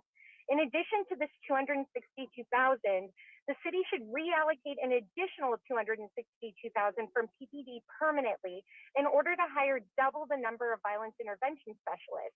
With 12 of these folks on the ground, the community could have sustained and consistent responses with interventionalists placed in the parks for 24 hours a day, 7 days a week. Leah, your time has expired. 525,000 is a deal. Thank you. All right, moving on to Karina Kay, followed by Janae Lennox, followed by Allison Henry. Ms. Kay, welcome. Karina, you have 2 minutes. Go ahead. Thank you. My name is Karina. I'm a Pasadena resident and a member of Black Lives Matter Los Angeles. I want to weigh in on this police department budget. First of all, the presentation presented here poses ShotSpotter as an accomplishment. It's not an accomplishment. When this was at the city council, it was met with strong community opposition. ShotSpotter has a record of failure, and it was just passed blindly. And people know that this is going to further criminalize Black and Brown communities. So that's not an accomplishment. The guns that are recovered are no different than the guns that LAPD recovers, and nobody knows where they come from. We know that law enforcement are arms dealers themselves. So it's a misnomer to call ShotSpotter an accomplishment. Homelessness response. When it comes to the police department should have no role in engaging with houseless individuals, because what they do when you say prevention, intervention, and enforcement, all they do is displace people. That's all that they do, including the two officials that you want to have at police departments. I said this in a general council meeting as well. They start off as unarmed, and then you vote to arm them. So, I mean, it's just more police. And also, what is to stop these unarmed officials from calling in law enforcement backup on someone who is drinking, or maybe just sleeping, or maybe just living? So you're still not dealing with the holistic problem of poverty, which leads to gang violence, and the holistic problem of poverty that leads to homelessness. Police are not the answer to that. Wellness unit as well. The police are not trained to deal with mental health, let alone emotional survival and post-traumatic stress that they cause. Let me remind you that you do not have the trust of the community. Not that you need to rebuild the trust. You do not currently have the trust of the community so long as you refuse to fire Officer Edwin Dumas-Linden and all of the officers who have killed people time and time again in this track record of Black death and murder in the city of Pasadena. Karina, your time has expired. You need to be increasing the budget at all. You need to defund the police. Black Lives Matter. Ms. Kay, next speaker. All right, moving on to Janae Lennox, followed by Allison Henry, followed by Bert Newton, followed by Chris Ockhauser. Ms. Lennox, welcome. You have 2 minutes. Go ahead. Basically, can you hear me? Yeah, go ahead. You have 2 minutes. I definitely would like to just continue what my comrade just said, Karina, that like there is absolutely no reason for us to increase any of the police budget. That is not what your community has been calling time and time again for. We are asking for accountability. The police have no, after listening to all the training that you guys go through, and still the fact that you guys are able to still kill people in Pasadena lets us know that this is not the answer. The fact that you guys rather criminalize people who are drinking instead of trying to figure out the actual problem. Why are they out in the community drinking or in a park? There's other means. There's something else going on. You're not solving a problem. Those people are going to still drink, or they'll hide the drink when they see a cop. It's not solving a problem. The fact that you guys continue to be lazy, this is laziness when it comes to trying to figure out what's the best way to help your community, by always throwing police who have time and time again show that they're not capable of caring. They're not built to care. The system that they are riding is there to brutally kill folks and displace folks from the very beginning. So it's not cohesive. It doesn't make any sense. It's lazy. It's lazy on each and every your part to always put a band-aid over police. They're not going to do it. There should be no increase, not a single %. You have people on the force that are murderers. You have them literally saying that there's criminals who are in the police force. So why would you increase? You're literally saying that you're okay with their behavior. You're okay with them shooting people in your community. That's what you're saying. That there is absolutely no reason you guys should even be talking about this right now. You guys should be listening to your community who have been calling in asking you to fire the officers who are killing folks. That's a simple thing. Whatever your policies, you need to change it so that could be on here. Janae, your time has You guys are expired. literally fire the officers. Thank you, Ms. Lennox. Next speaker. All right, moving on to Allison Henry, followed by Bert Newton, followed by Ockerhauser, followed by Breathe Justice, who is not checked in. Ms. Henry, welcome. You have 2 minutes. Go ahead. Good evening. Oh, great. Thank you. Thank you, Public Safety Committee, and thanks for your workshop on the fiscal year 2023 budget and for hearing my comments. Tonight, I'm just going to comment on the police department budget. I was also anticipating the Parks, Rec, and Community Services. Just a 5% increase in the Pasadena Police Department budget should be reevaluated. It seems really high, and there are other uses of the general fund that should be considered for overall health and vibrancy of our community. Work with our unsheltered neighbors should not be done out of the Pasadena Police Department. This work should be funded for the health department. Such work and outreach done by law enforcement does not necessarily align with the Care First approach that recognizes the trauma of people living on the streets. Again, violence prevention, mental health support, and providing services to the unhoused are all public health issues. The functions and funding of the neighborhood action teams and HOPE teams should be shifted to the health department. And it's great that you recognize the need for park safety. I would just echo some of the comments around public drinking. I would just say it seems interesting to me that in some parts of the city, drinking outside seems to be okay and even celebrated. And yet when it seems north of the freeway, it's aligned with antisocial behavior. I think there could be other questions asked. It would be great to have non-sworn officers in the park, bringing more of a community services lens and health lens to it, rather than a law enforcement or police affiliated lens. And the funds mentioned, the $262,000 to hire the 2 specialists, it'd be welcome, but it'd be great to see what's been lifted up earlier, the 6 violence intervention specialists, or even double that and get 12, and really get a community approach to engaging with folks in our parks and community. Those are my comments. Thank you very much. All right, moving on to Bert Newton. Mr. Newton, welcome. All right, Bert, you have 2 minutes. Go ahead. Good afternoon. Yeah, good afternoon.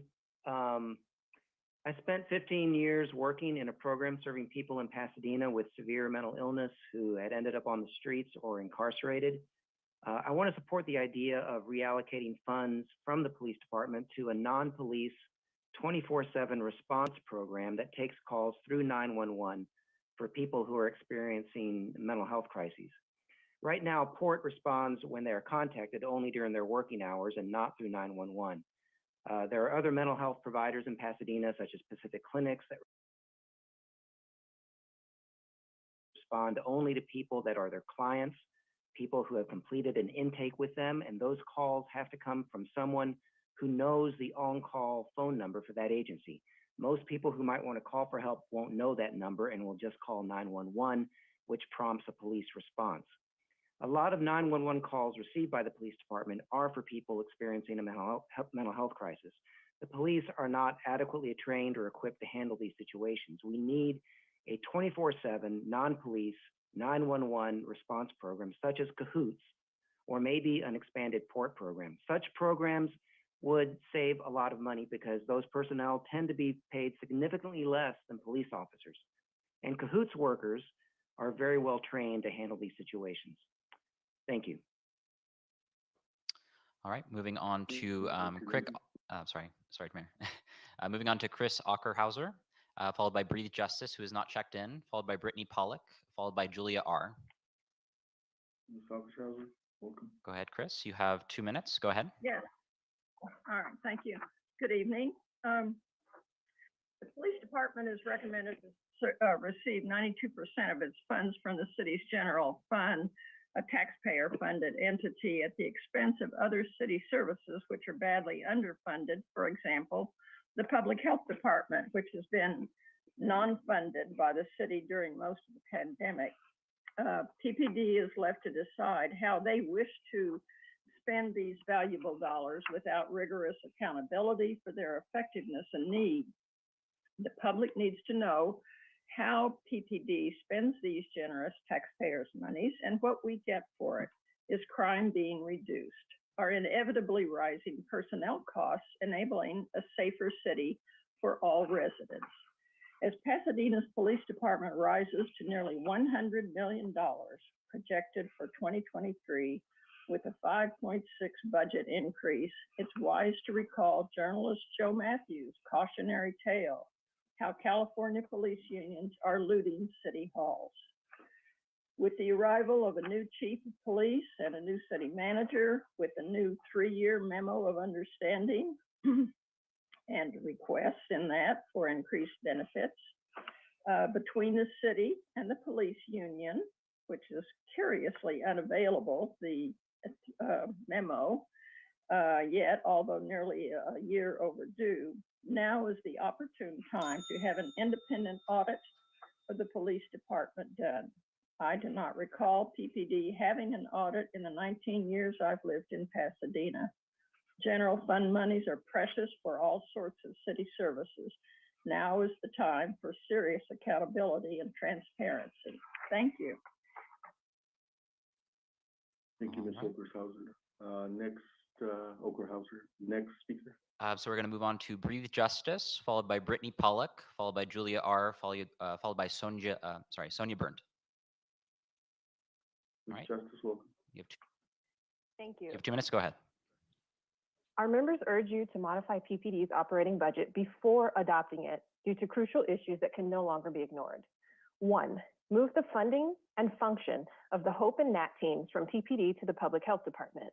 Addressing quality of life issues and providing direct links to housing, mental health, and substance use services are public health, not policing issues. In fiscal year 21, PPD responded to nearly 6,000 calls for service related to unhoused people and nearly 2,000 related to mental health. Evidence shows that trained, unarmed mental health professionals are capable of safely handling Pasadena's many calls for service related to mental health for a fraction of the cost. In fact, a major study showed that out of 24,000 crisis assistance calls, police backup was only requested 0.6% of the time. Agendize cahoots, and in the meantime, shift HOPE and NAT to the Public Health Department. Employ evidence-based public health practices to better and more safely serve community members. As a bonus, you'll free up police officers to respond to actual crimes. The cost savings for such programs amount to tens of millions of dollars. 2, fund a third-party independent audit of PPD's budgets. PPD's publicly reported fiscal year 21 operating budget savings went from $2.3 million in May 21 to $4.5 million in fiscal year 21's comprehensive financial report to, quote, never realized for the $1 million PPD building remodel in March 22. What happened to these reported savings? Is it in our community's best interest to increase funding to PPD without addressing these issues? Council members, just like the RBOC and the Rose Bowl debt, you cannot continue to turn a blind eye to such discrepancies. Please do not give PPD carte blanche this fiscal year despite glaring concerns with their stewardship over their nearly $1 billion budget. Fund a thorough, third-party, independent financial audit of PPD's budget. At worst, you may find that funds are being mishandled and be able to correct such mishandling and reappropriate funds for much-needed community programs and services. This is not needed for other departments because other departments do not have a nearly $1 billion budget, nor do they have— Your time has expired. Keeping track of how much they spend and save. While the speaker is on the line, if she is still on the line, can staff share with the public what is the proposed budget? Because our total budget isn't $1 billion, and the speaker mentioned on 2 occasions that the police department's budget was $1 billion. It's just not. Go ahead. Staff. Matt Hawksworth, Director of Finance for the city. The proposed budget as presented this evening was $97,954,000. Okay, I think that nearly $1 billion. No. No, less than 100. Excuse me, nearly $100 million. You're correct, sir. I apologize. You're right. Thank you. Next speaker. All right, so following that, we'll have Brittany Pollock, followed by Julia R., followed by Sonia Burnt, followed by Michael Williams. Brittany, you have 2 minutes. Go ahead. Welcome. Can y'all hear me? Yes.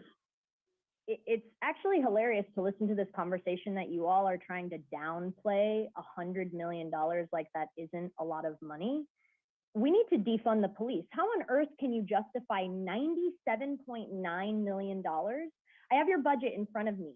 You proposed you spent $86 million in 2021. So just 2 years ago, that's a 14% increase. What on earth have the police done to deserve that? Like what?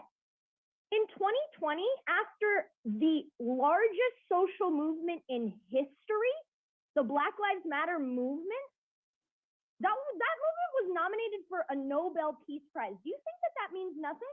The call from that movement was to defund the police. How have you all taken that and translated it into giving more money to them? We need trained professionals handling crisis. What? This is embarrassing of you all. How unimaginative is this council? Y'all just throw money at police? That's literally your only solution? It's embarrassing. I'm baffled by the decisions of this council every meeting. Like, do you not think about this? Are you not brainstorming on your own? This is literally your only solution?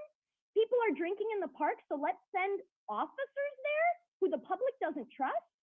Yeah, that's a great idea. Amazing idea. Fabulous, council. Great. What are you thinking? Have you been listening to anything the public has been saying? I am so embarrassed for you all. This is so unimaginative. Defund the police. Your public health budget is $20.1 million. You decreased it. You're decreasing the funding for public health by $1 million. Brittany, your time has expired. And what you've decided to give is $3 more million to police. It's so silly. Thank you, Ms. Pollock. Next speaker. All right, moving on to Julia R., followed by Sonia Burnt, followed by Michael Williams. Ms. R., welcome. Julia, star 6, or sorry, is it 9? Yeah, star 6. All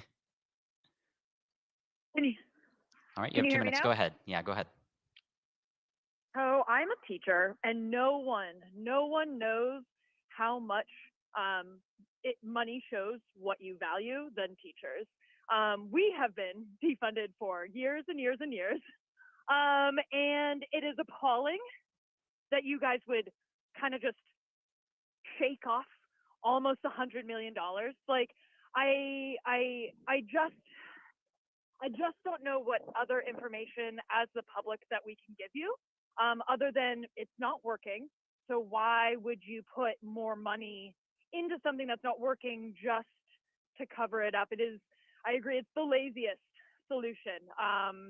And really, that's just your job, is to listen to your constituents.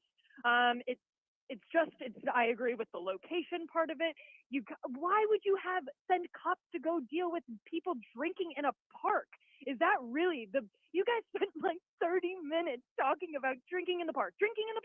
How are we going to deal with drinking in the park? My friends, there are people dying, okay? I just don't really understand why that is the thing that we are worried about. And drinking in the park requires $100 million. $100 million, okay?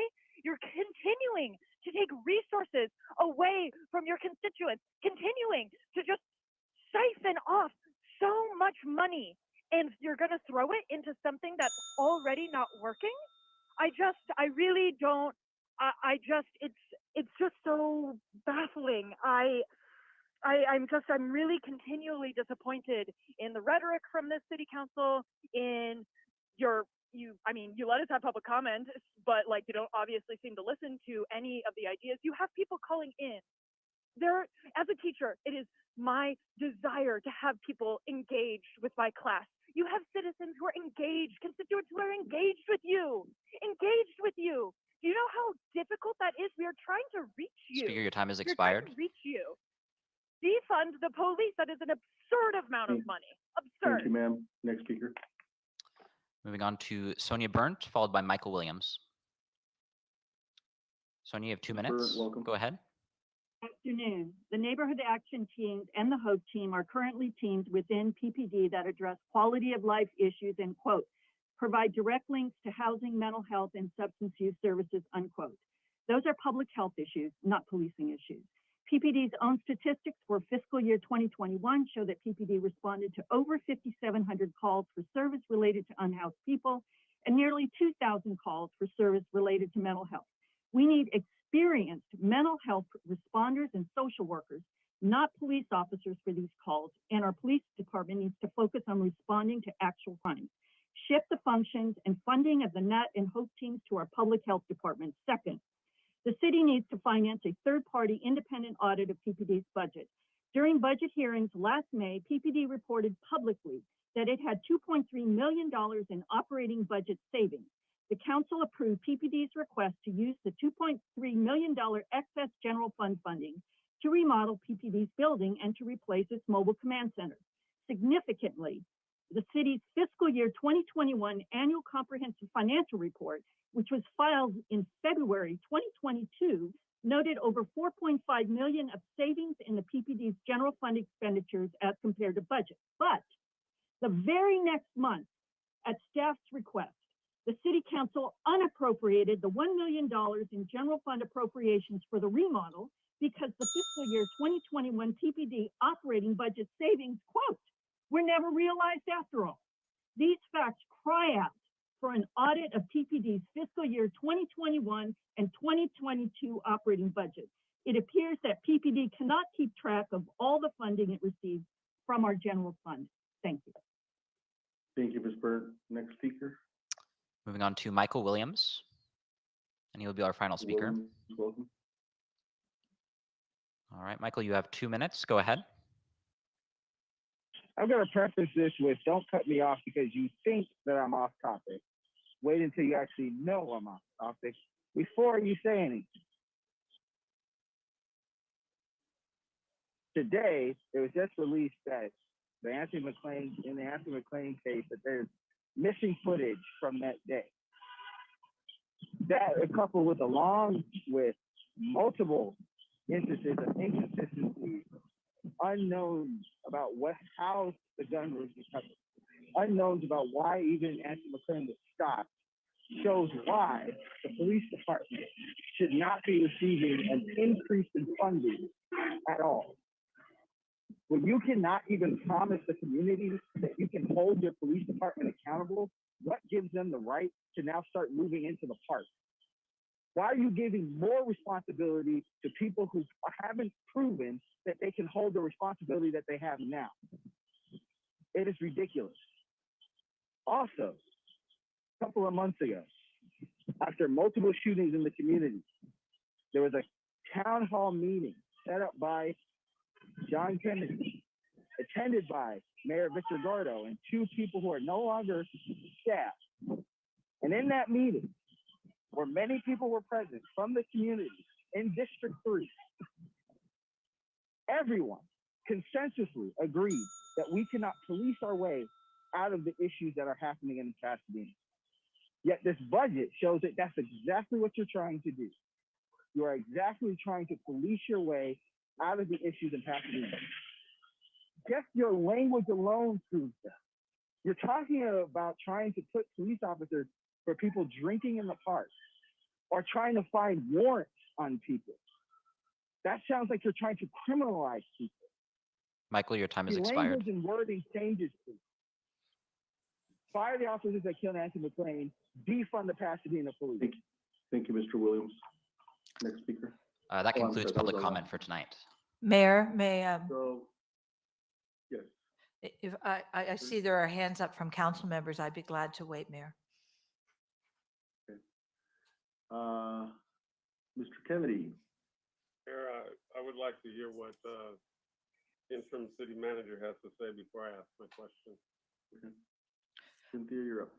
Just 2 points of information that I believe the council's aware of, but I did want to remind everyone, we do not do financial audits by department. We do them by fund.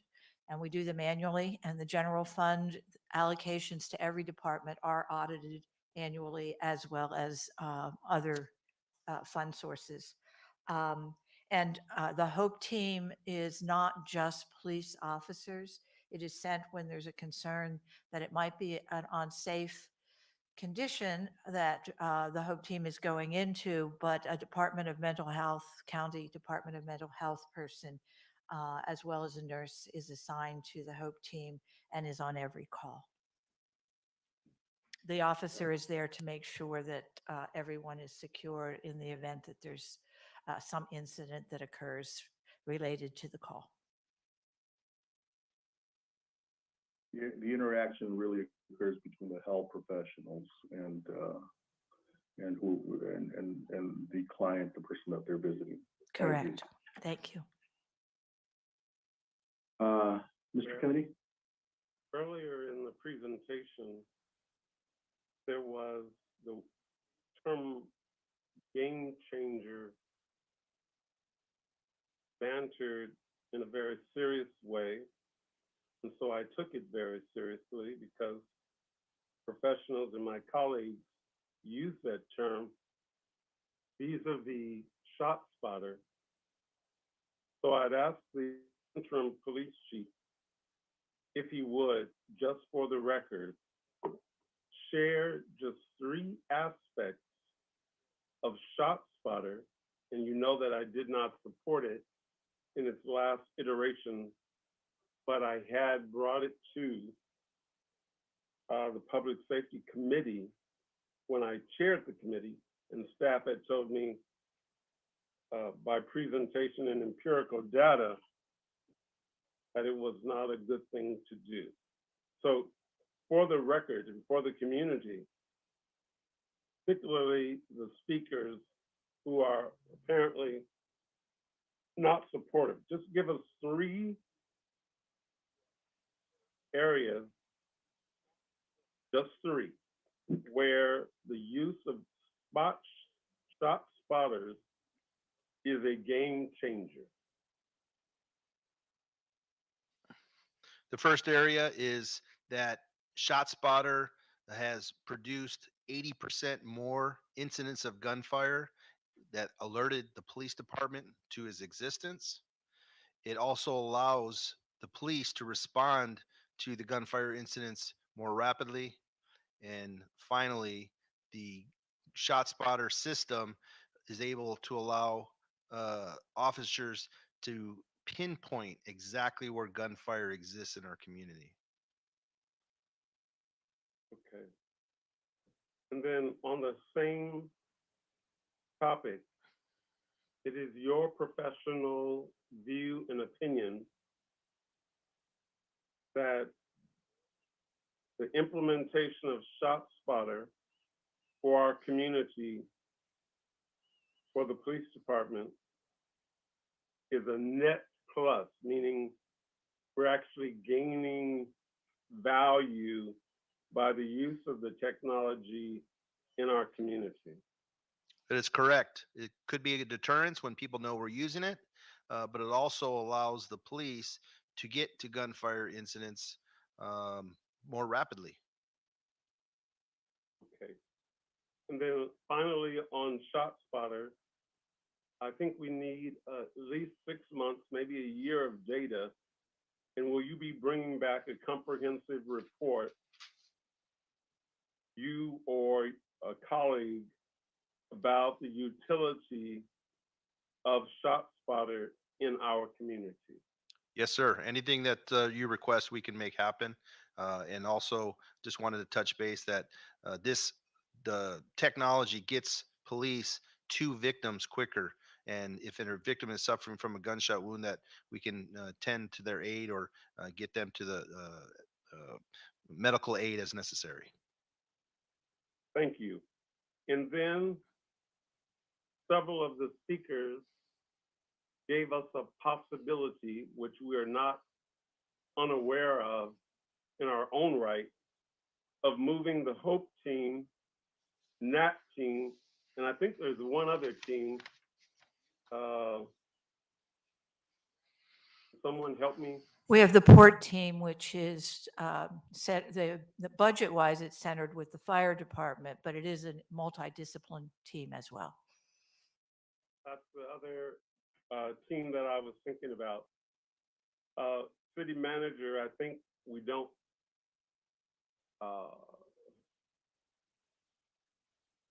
demonstrate that we're listening if we don't consider, for good reason, how those three teams could in fact work under the health department, given that the kernel or basis of their existence is really dealing with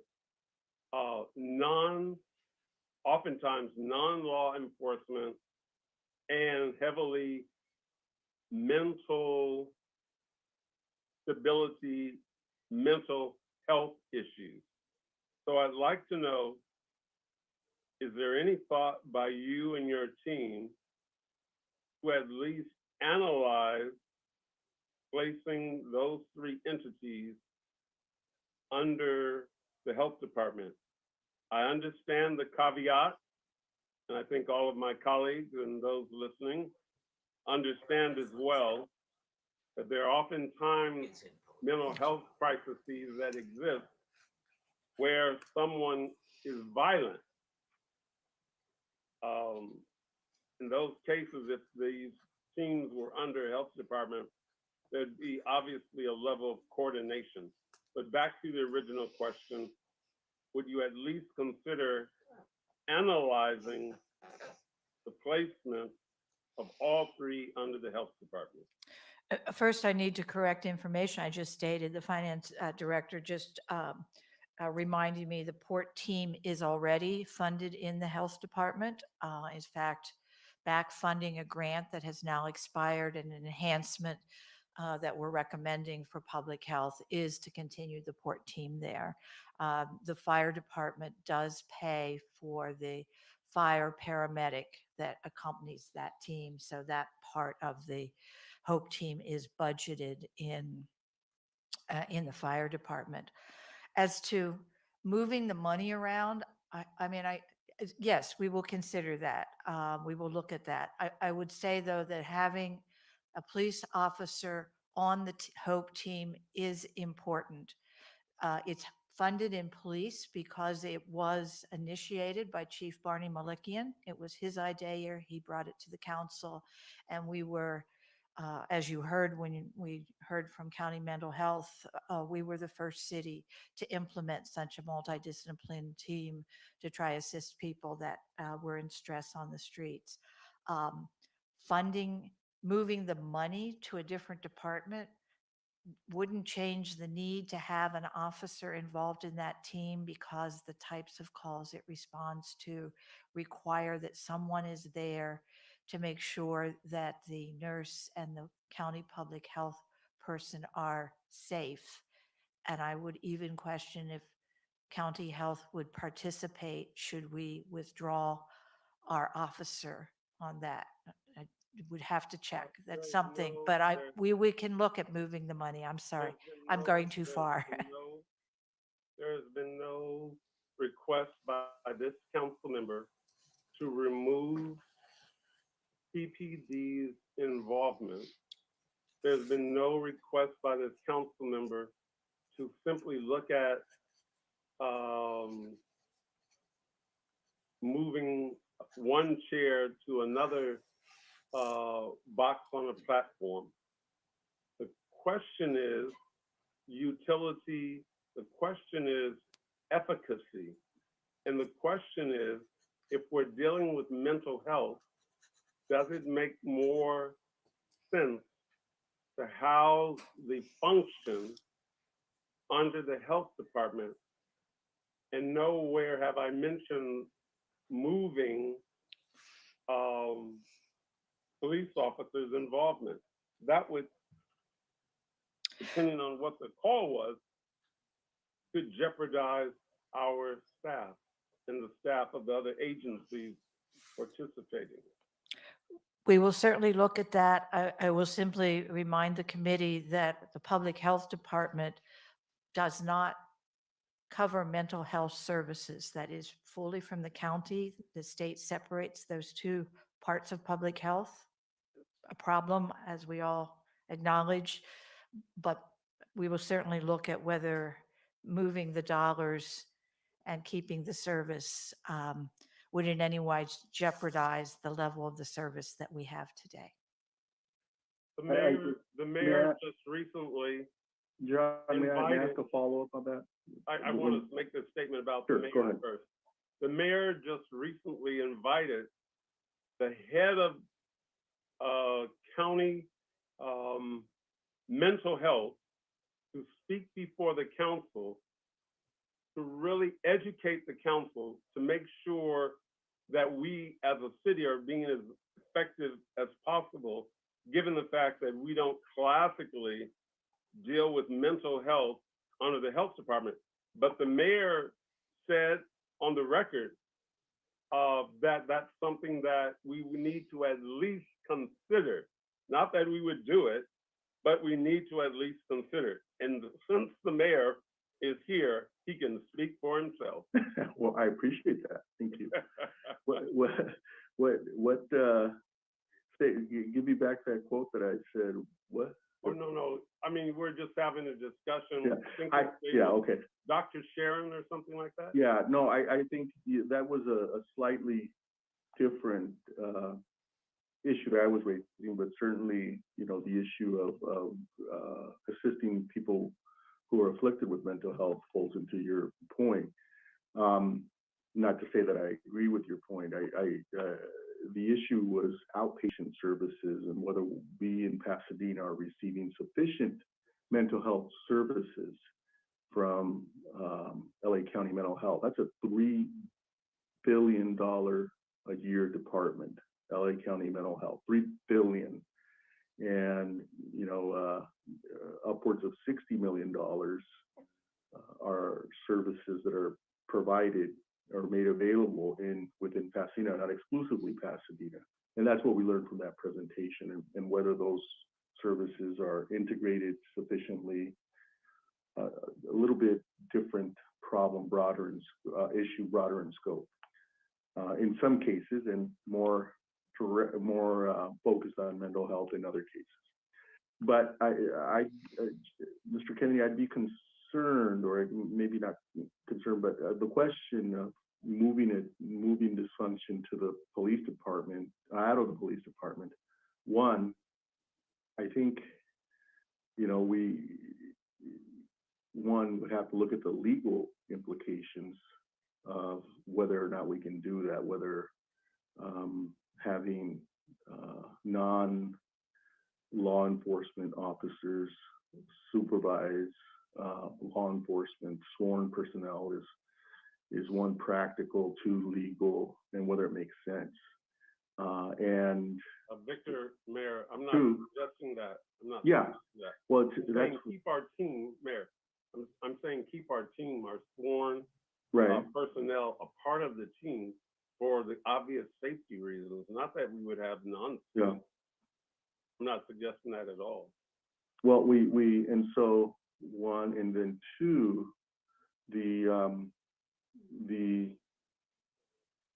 I'm just not sure where we would further be diluting the supervision of employees, and now it would be LA County Mental Health supervising their folks. It would be the Pasadena Police Department supervising sworn personnel, and then we'd add a third department, I suppose. I'm not sure what this department would, the health department would add to that, given that they don't.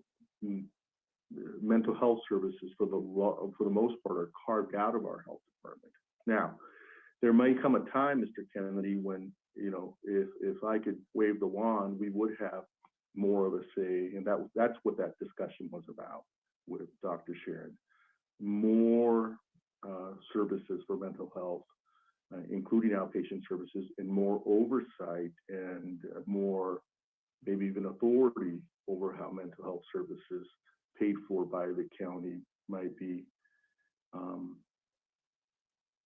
provided in Pasadena through our health department. But that's a broader discussion. But at this point, I am not certain that I would support moving that function out. I understand your point. It's a good point. It's something to think about in the long term, particularly as we hopefully add more services, mental health services, and together with the county and together with some of our providers. You know, we have 21 providers in the city of Pasadena that contract with the county of Los Angeles, and they're all doing, a good job. It's not a question of replacing them. It's a question of augmenting what they do and then finding the gaps. One of the gaps that I believe is there is outpatient services, and Dr. Sharon seemed to agree with that, or at least I believe agrees with that, and integrating those services. But that's, again, longer term planning, in my view. And then the last area I wanted to bring up, since we're dealing with budget, I have this view that those who want to be engaged in making our communities safer and who come to the Public Safety Committee meetings and to City Council meetings regularly and voice their concerns, there may be an opportunity for us to give a select number of folks through an application process an opportunity to have public safety grants that are non-law enforcement opportunities that somehow make the community safer. They're not related to law enforcement. That's why we have police officers. But there are other aspects of making a community feel safe that's not directly police related. And I was thinking that there may be an opportunity for us to have a discussion by some grant opportunity or otherwise, where we could actually give micro grants about $5,000 through nonprofits to somehow let the community know that we hear you. You're not going to be involved in law enforcement activities, but if you're involved in somehow creating safer spaces for our community, we may be able to support that. And there's an application process. Obviously, with the time that we have allocated here, it's not something that we can think through here, but I want to at least, Mayor, raise it as a possibility. And that's the extent of my comments for tonight, Mayor. Thank you. We do provide people with the opportunity, including supporting people's applications to outside agencies. I think, people are constantly approaching the city, the police department, human services to be a part of grants and grant writing opportunities.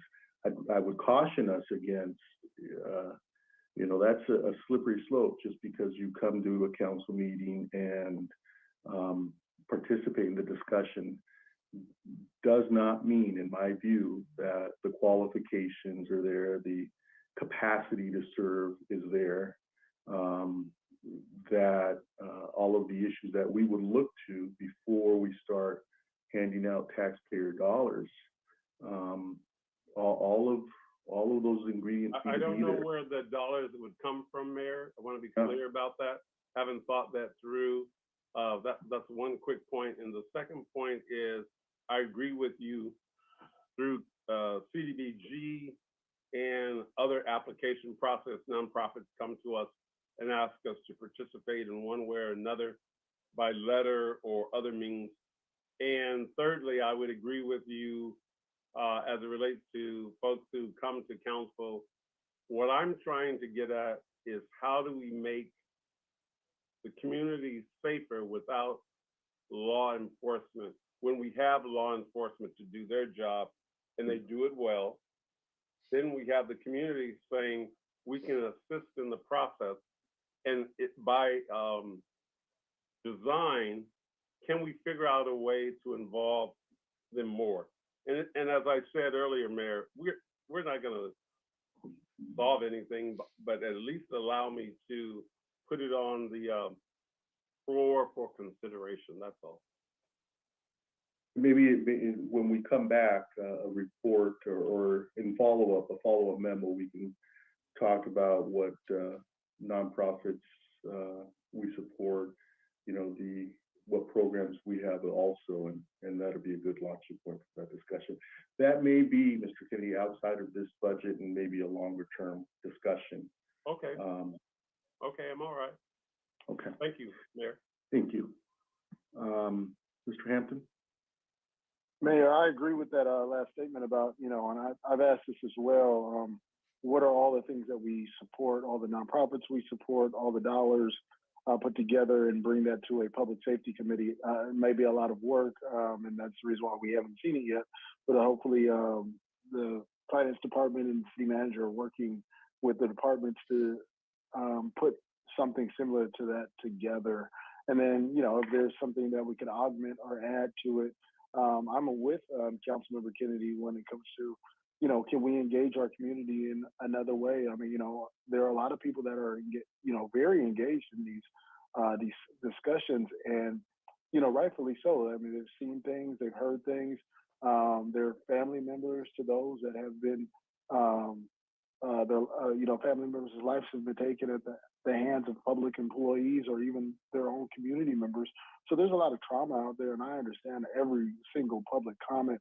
And, just the idea that, the police and law enforcement are going to come down on you with a hard hammer, but it doesn't cut the other way around, where when a police officer does something that is wrong, I can understand why people think that this is an award to that, but that's one individual. I think it's important that we manage right? I mean, that's super important that our police department is doing management, and I will continue to talk when I see things that are just not right. And I will continue to say when we see and hear things that are positive, but it's got to cut both ways. If you're still smoking and drinking in the park, we have policies against it.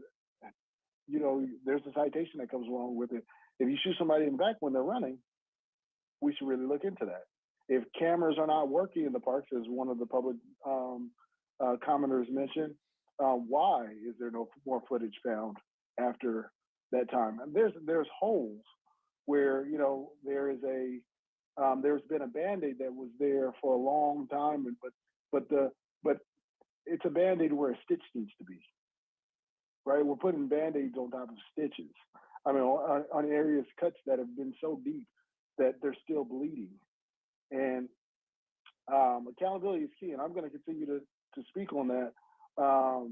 But I think that, if we can engage our community members in a public safety format, absolutely. I think part of the conversation, about the police department, it's whole. It's a bigger picture than this, and that's why I'm disappointed that we weren't able to get the public, parks and safety, but this is a really important, parks and rec, but this is such an important department that, police and fire deserve, time, because there's going to be a lot of public comments about it. So, but I think that when people see what we're doing in our parks and how we're engaging our community in that way, there should be applaud. But if there's things that they would like, instead of coming and, saying, well, we shouldn't be doing, if there are things that we could be doing better, or are there programs that we can increase, or new programs, we should. And so today I heard about other models that, even Councilmember Kennedy had brought up, and we've heard these models before where, we engage our health department more. I know health department's coming up, so we have an opportunity to talk about that.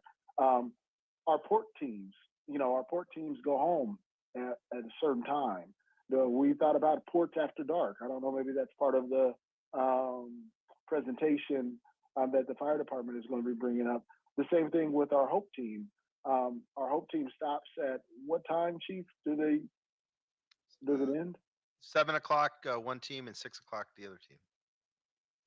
So our Hope team stops at 7 o'clock p.m. I mean, we have issues at 10, 11, 12, 1 o'clock in the morning with you know, people that are suffering from mental health issues. We should have some sort of access to something that's more 24-hour, even if it's one or two people for the whole entire city. It's better than nothing at all. And so that's a discussion that I would like to have about, you know, how we continue to do those good efforts that, you know, our Hope and our Port team are already doing.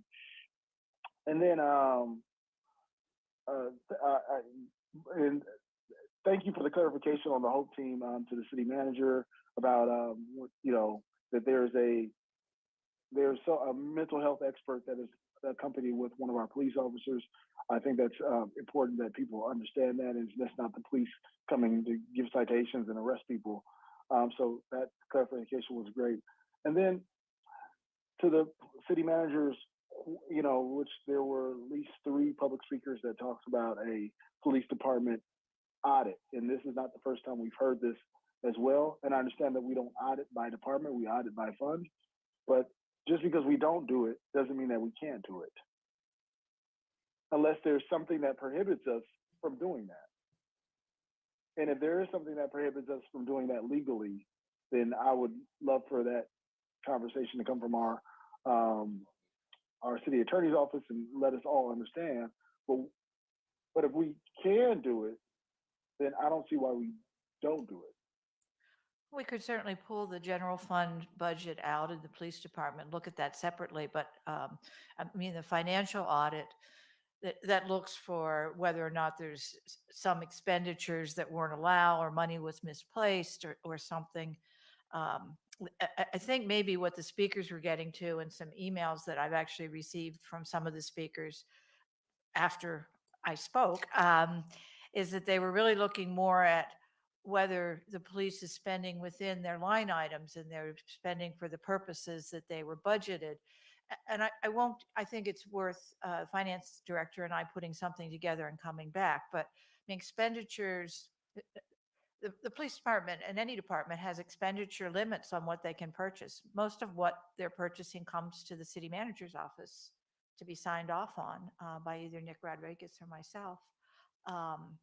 And everything they buy goes through another department for procurement. We have an incredible number of safety measures put in place to make sure that rules are followed. But rather than try to explain all of that, why don't we put something together so you really see departments don't have the discretion in their spending that maybe some believe when they see large numbers. 85% of the money that we're asking for the police department is payroll and retirement. That's not money they have any discretion on whatsoever. It goes through a totally different system, a totally different department. It's just we budget within that department. And if we got down to really looking at what's the discretion and how do we monitor it, that may give more comfort to the people that spoke about their concerns on the spending within the department. I think you'd see it's very little money and it is watched very carefully. Matt Hawksworth, thank you. Matt Hawksworth, finance director. $97,000 that's transferred over to the police department. It remains at City Hall, and those costs are paid for directly by our finance department. What I'm trying to get at is that this may be, you know, this is not worthy of a 3-minute conversation on it. This is more so, hey, let's put an agenda. This is not the first time we've heard this. And even before COVID, there was an ask for a complete audit. Even when Councilmember Kennedy was the chair of public safety, this was a request as well. And it was right before COVID. And so, of course, that's changed a lot of things. But, you know, it's a request that is resurfaced and asked again. Maybe, as city manager mentioned, there is some information that you know, we could share with the community, and maybe that answers the questions. Or we just say, okay, well, maybe it asks more questions. Maybe more council members are going to say, well, you know, let's do a audit of each department. I don't know. I mean, I think it's worth the discussion. I've got a slightly different interpretation of what's being asked, but let's let Mr. Hawks, and I think it's consistent with what everyone is saying, including people in the community. At least I hope it is. Otherwise, I'm missing it. Mr. Hawksworth? Thank you, Mayor. One of the things that I would offer as the Director of Finance is, one, I would be more than happy to speak with those community members that have some questions about the budget versus the annual financial report, to help walk them through how we build both of those reports so that they would have an understanding, and we can answer any questions that they might have. The one thing that I would point out is how we prepare the budget and how we prepare the annual financial report are different. There's different rules, different regulations, different accounting standards. In the budget, all of the funds in the police department that start with 1 are a 100 fund, 101, 104, 105, 106, and 108. We list them individually in the budget. But all 100 funds for financial statement purposes are all considered general fund. So all of those funds are rolled up in the annual financial statement. So when we talk about why the police department was reported to have a savings and then didn't have a savings, that really gets to the granular level of the individual funds, not the overall combination of all the 100 funds. So it gets technical. But we didn't have New Year's Day events. We didn't have billable projects for movie shoots and special events and things like that. And if you look at the police department's budget, in fiscal year 2020, it was 3.3 million for special projects, so 1.5 million for New Year's Day, and they spent almost none of that money. So most of that $4 million savings the speakers were speaking to were related to savings in the New Year's Day and the special project or special event funds, and weren't actually what we call the 101 general fund money, which we would allow them to use for renovations or other costs. So it gets pretty technical, but I'd be more than willing to talk or meet with the speakers that spoke up and help walk them through that. And I think, and that the understanding of the technicality and the accounting procedures is one thing, and it is very technical.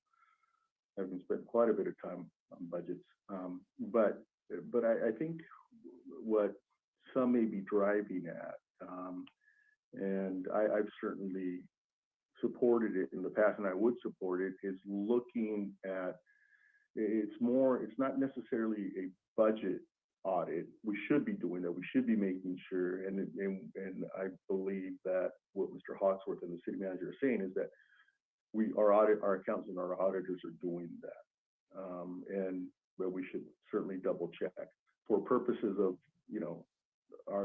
is the discretion given to the department where they do have discretion exercised appropriately, ensuring that dollars aren't finding their way out of programs or spent differently than they should be, not being abused. But I think what the speakers are referring to, and what we're sort of beating around the edges on, is a performance audit. In other words, if we have programs that we invest in, take the Hope Team. What's our return on investment? Are these the best ways to provide the services? Are we providing them at the best time? The park safety specialist for maximum return on investment. And the return is not a financial return, it's a social return. So the park safety specialist, is that really the best use of their time to go around locking up parks? Or should we, in that case, have security go around and lock up parks and switch what limited resources that we have with park safety specialists to a different time of the day? I don't know, but that's the type of auditing, performance auditing that I'd like to see. Do we receive the return on investment that we're looking for, social investment? And then the same question can be asked of other departments. Are we doing things the way we do them in every department, police, rec and parks, just because it's the way we've done it and because it's in someone's classification? Or are there different and better ways to provide those services? I'll use the example of rec and parks, where we would spend between $30,000 and $50,000 going strictly by memory, to produce a pamphlet showing what our services are. Well, that's not for the summer. services for the summer, because that's not the way most families operate today. You know, they don't pick up a pamphlet at the community center and then decide which services they're going to enroll in. They go on the internet. And so that's one example. And I'm sure there are many, many. And I think that's what I'm hearing people say is return on investment, social return on investment. Are we doing things the way we do them just because that's the way we've always done them, or are there better ways of doing things? And I would support that in every department. You know, we're not going to solve it in this budget discussion, but it's something that we should look at, and it's a longer term discussion. I agree with Mr. Hampton. I did receive a couple of texts, and there are 2 public speakers that we didn't call that have been waiting to be let in, Mr. Clerk. And it's Adriana Bautista and Heavenly Hughes. So We can certainly return to them if you would like. Yes. They've been waiting for a while, and somehow we just. Oh, okay. I'll wait for them, and then I'll go ahead, Mr. Hampton. Why don't you finish your thoughts, and then we'll turn to I want to ask it to Matt then, because you know the budget for the police department is extremely large, and what is that based on? I know 80% of it is all basically employees. Would the police department have some of the highest paid employees in the city?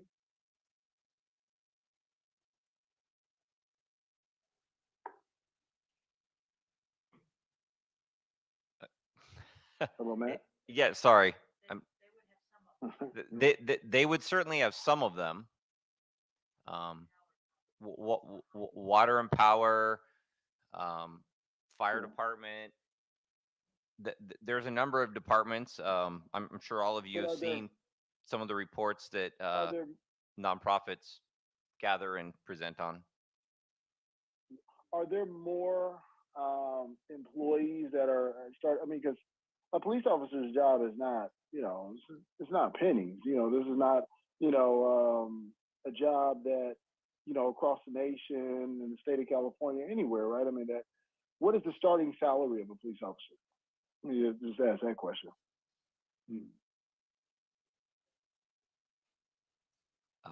I can look it up. I don't give know us it. a moment to look it up. I don't know it off the top of my head. Oh, is the chief still there? Does he know? Oh, no. For our department, or for in general for police?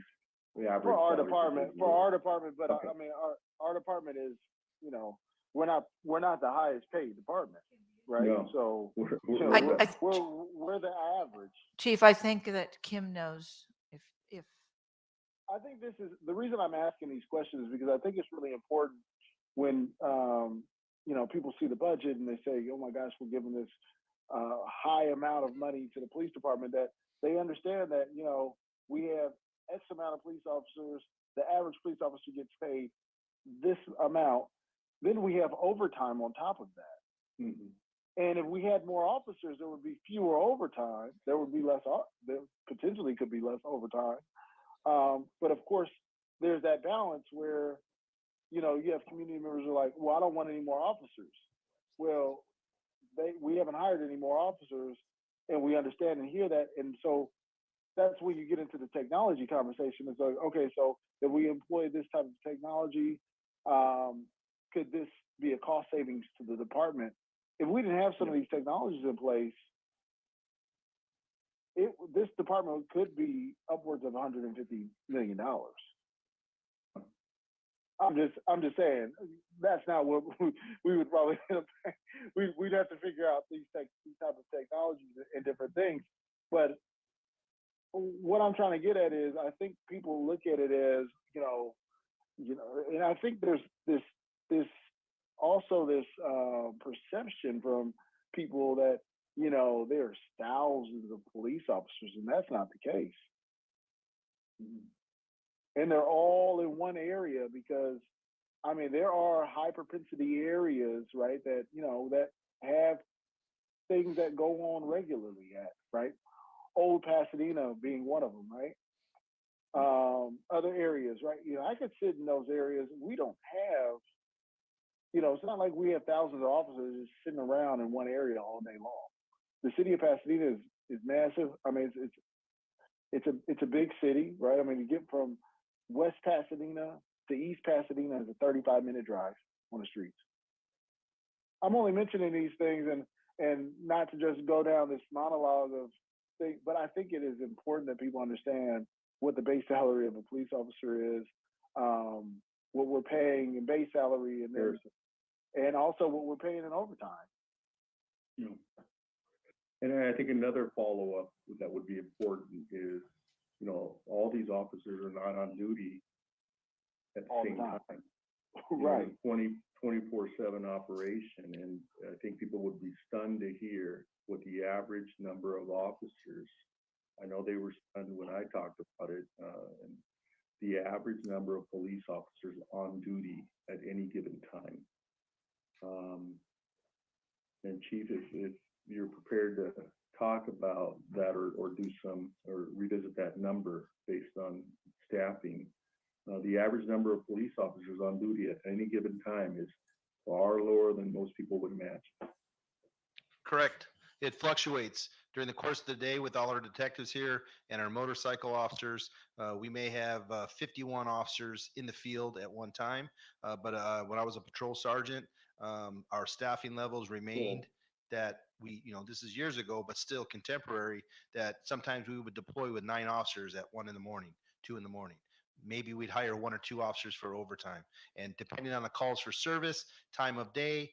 So there's different staffing levels. There's different deployments, especially on Friday and Saturday night when we actually have a contingent of officers assigned to Old Pasadena Management District. So we could have, a boost of officers at a certain level. So, we remain contemporary, and we know that when we have to hire overtime for position coverage, we will do that. And if we don't need to hire, we won't. So it kind of fluctuates at days and times and dates during the week. Mayor, excuse me for, sorry. The detectives aren't focused on general policing and public safety. And so when you back those positions out and the administrative positions, the number is closer to between 18 and 26 in patrol. And, I've always, at one point, Chief, we dipped to 15 in patrol, maybe even lower at any given time. And that is not acceptable to me. And that's why we've had so many discussions on staffing, because when you back out administration, when you back out and supervision, and when you back out detectives investigating crimes that have already occurred, then you start thinking about patrol, and that number is very low. And at one point we dipped as low as 15, Chief, on average is what I recall at any given time. And I think 26 is probably the highest we've ever had on patrol. And to respond to Councilmember Hampton's question earlier, the starting salary, base salary for an officer is about $92,200 a year. Council members, sorry for interrupting again. We're about to lose quorum at 7. So if we want to get to the public comments, now would be a good time. Is that the fully burdened cost or straight up salary? No, that's just base salary, sir. Thank you. And so we do have 2 public speakers that, Mr. Clerk, were you able to find them? Apparently they weren't being. Yes, we're ready to go. So we'll get them in. Okay. Ms. Bautista, welcome. So Adriana Batista, you have 2 minutes. I'll hit the timer at 30 seconds. Go ahead. I agree with Councilmember Hampton. 3-minute conversation is not enough, and the 2-minute restriction is a violation of the Brown Act, which is supposed to be under reasonable restriction due to the length of agenda and number of speakers. There are only 12 speakers with 1 agenda item on the agenda today, so I don't see why it keeps being restricted. $97.95 million. That's a $14 million increase since 2019. Meanwhile, Anthony McLean, Kendrick McDade, J.R. Thomas still have not received, their surviving families still have not received any kind of accountability, and all of the officers who killed their loved ones still remain on the force. Allison Henry's comment regarding who can drink without being criminalized in the city hits the nail on the head. Black and brown communities continue to be the targeted population where these millions of dollars are concentrated to surveil and accumulate court cases and fees. Folks are pulled over and some killed for the sake of getting guns collected. How will Pasadena, not just PPD, but the city as a whole, the city council included, move from criminalizing an entire region of the city and multiple communities of color towards improving schools, counselors, arts and after-school programs, job opportunities, health and mental wellness programs, and housing? These are the real preventative measures that lead to safety. Yet we spend the bulk of services on militarized police force. It's going to be hard to reverse a militarized police force to make it a community police force, especially when the police targets their militarized equipment at communities of color and community advocates. And the city council continues to blindly approve all of their militarized equipment and surveillance technology. I'm demanding that this group sit in on Adriana, your time has expired. city as they are much more accessible, and Duncan's video footage recovering the gun alleged to be Anthony McLean is being held hostage by the Pasadena Police Department. Public records requests by multiple residents have been ignored. We want to know who he is besides the cop that turned off his body-worn camera for 44 seconds and turned it back on. Duncan was shot recently. Where's the critical incident report and what happened? Ms. Bautista, if you'll submit your questions, we can distribute them. Next speaker. Moving on to Heavenly Hughes. Ms. Hughes. Heavenly, you have 2 minutes. Go ahead. Hello, can you hear me? Yes, go ahead. We can. Hello, my name is Heavenly Hughes, co-founder of My Tribe Rise. I echo all the voices of the community that have spoken tonight regarding public safety. And yes, I also want to reiterate what Adriana just said about Duncan. Why is the video footage being held hostage by the Pasadena police? The police is obviously overworked and overstressed. We know that from the egregious amount of overtime being paid to Pasadena police. Why jam-pack and overwhelm the police? By having them address mental health crisis, addiction, and other health and social issues. Violence in our community is a public health issue. Reallocate police funds to the public health department. Brief Justice and others have mentioned cahoots. Train specialists to address these issues with mental health crisis, addiction, and other social and health issues in our community. I also like to know what position does Edward Dumagwendon hold within the Pasadena police? Does he get a higher pay rate since he murdered Anthony McLean? I heard Councilman Tyrone Hampton discuss management of the police.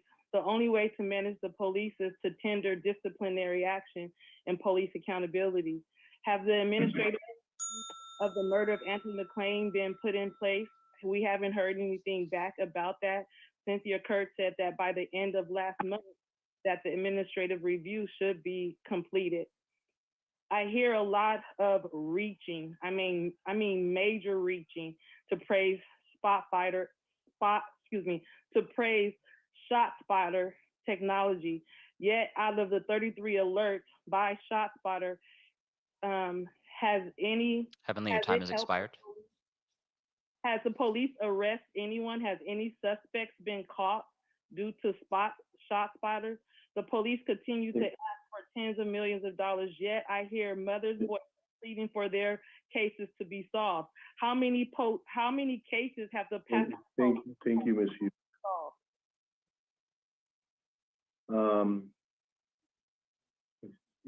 Anyone else in the queue? No, that is all. Okay, I think we're losing our quorum, and so. Before we lose our quorum, which did we already lose it? Yes. I think you can make an information.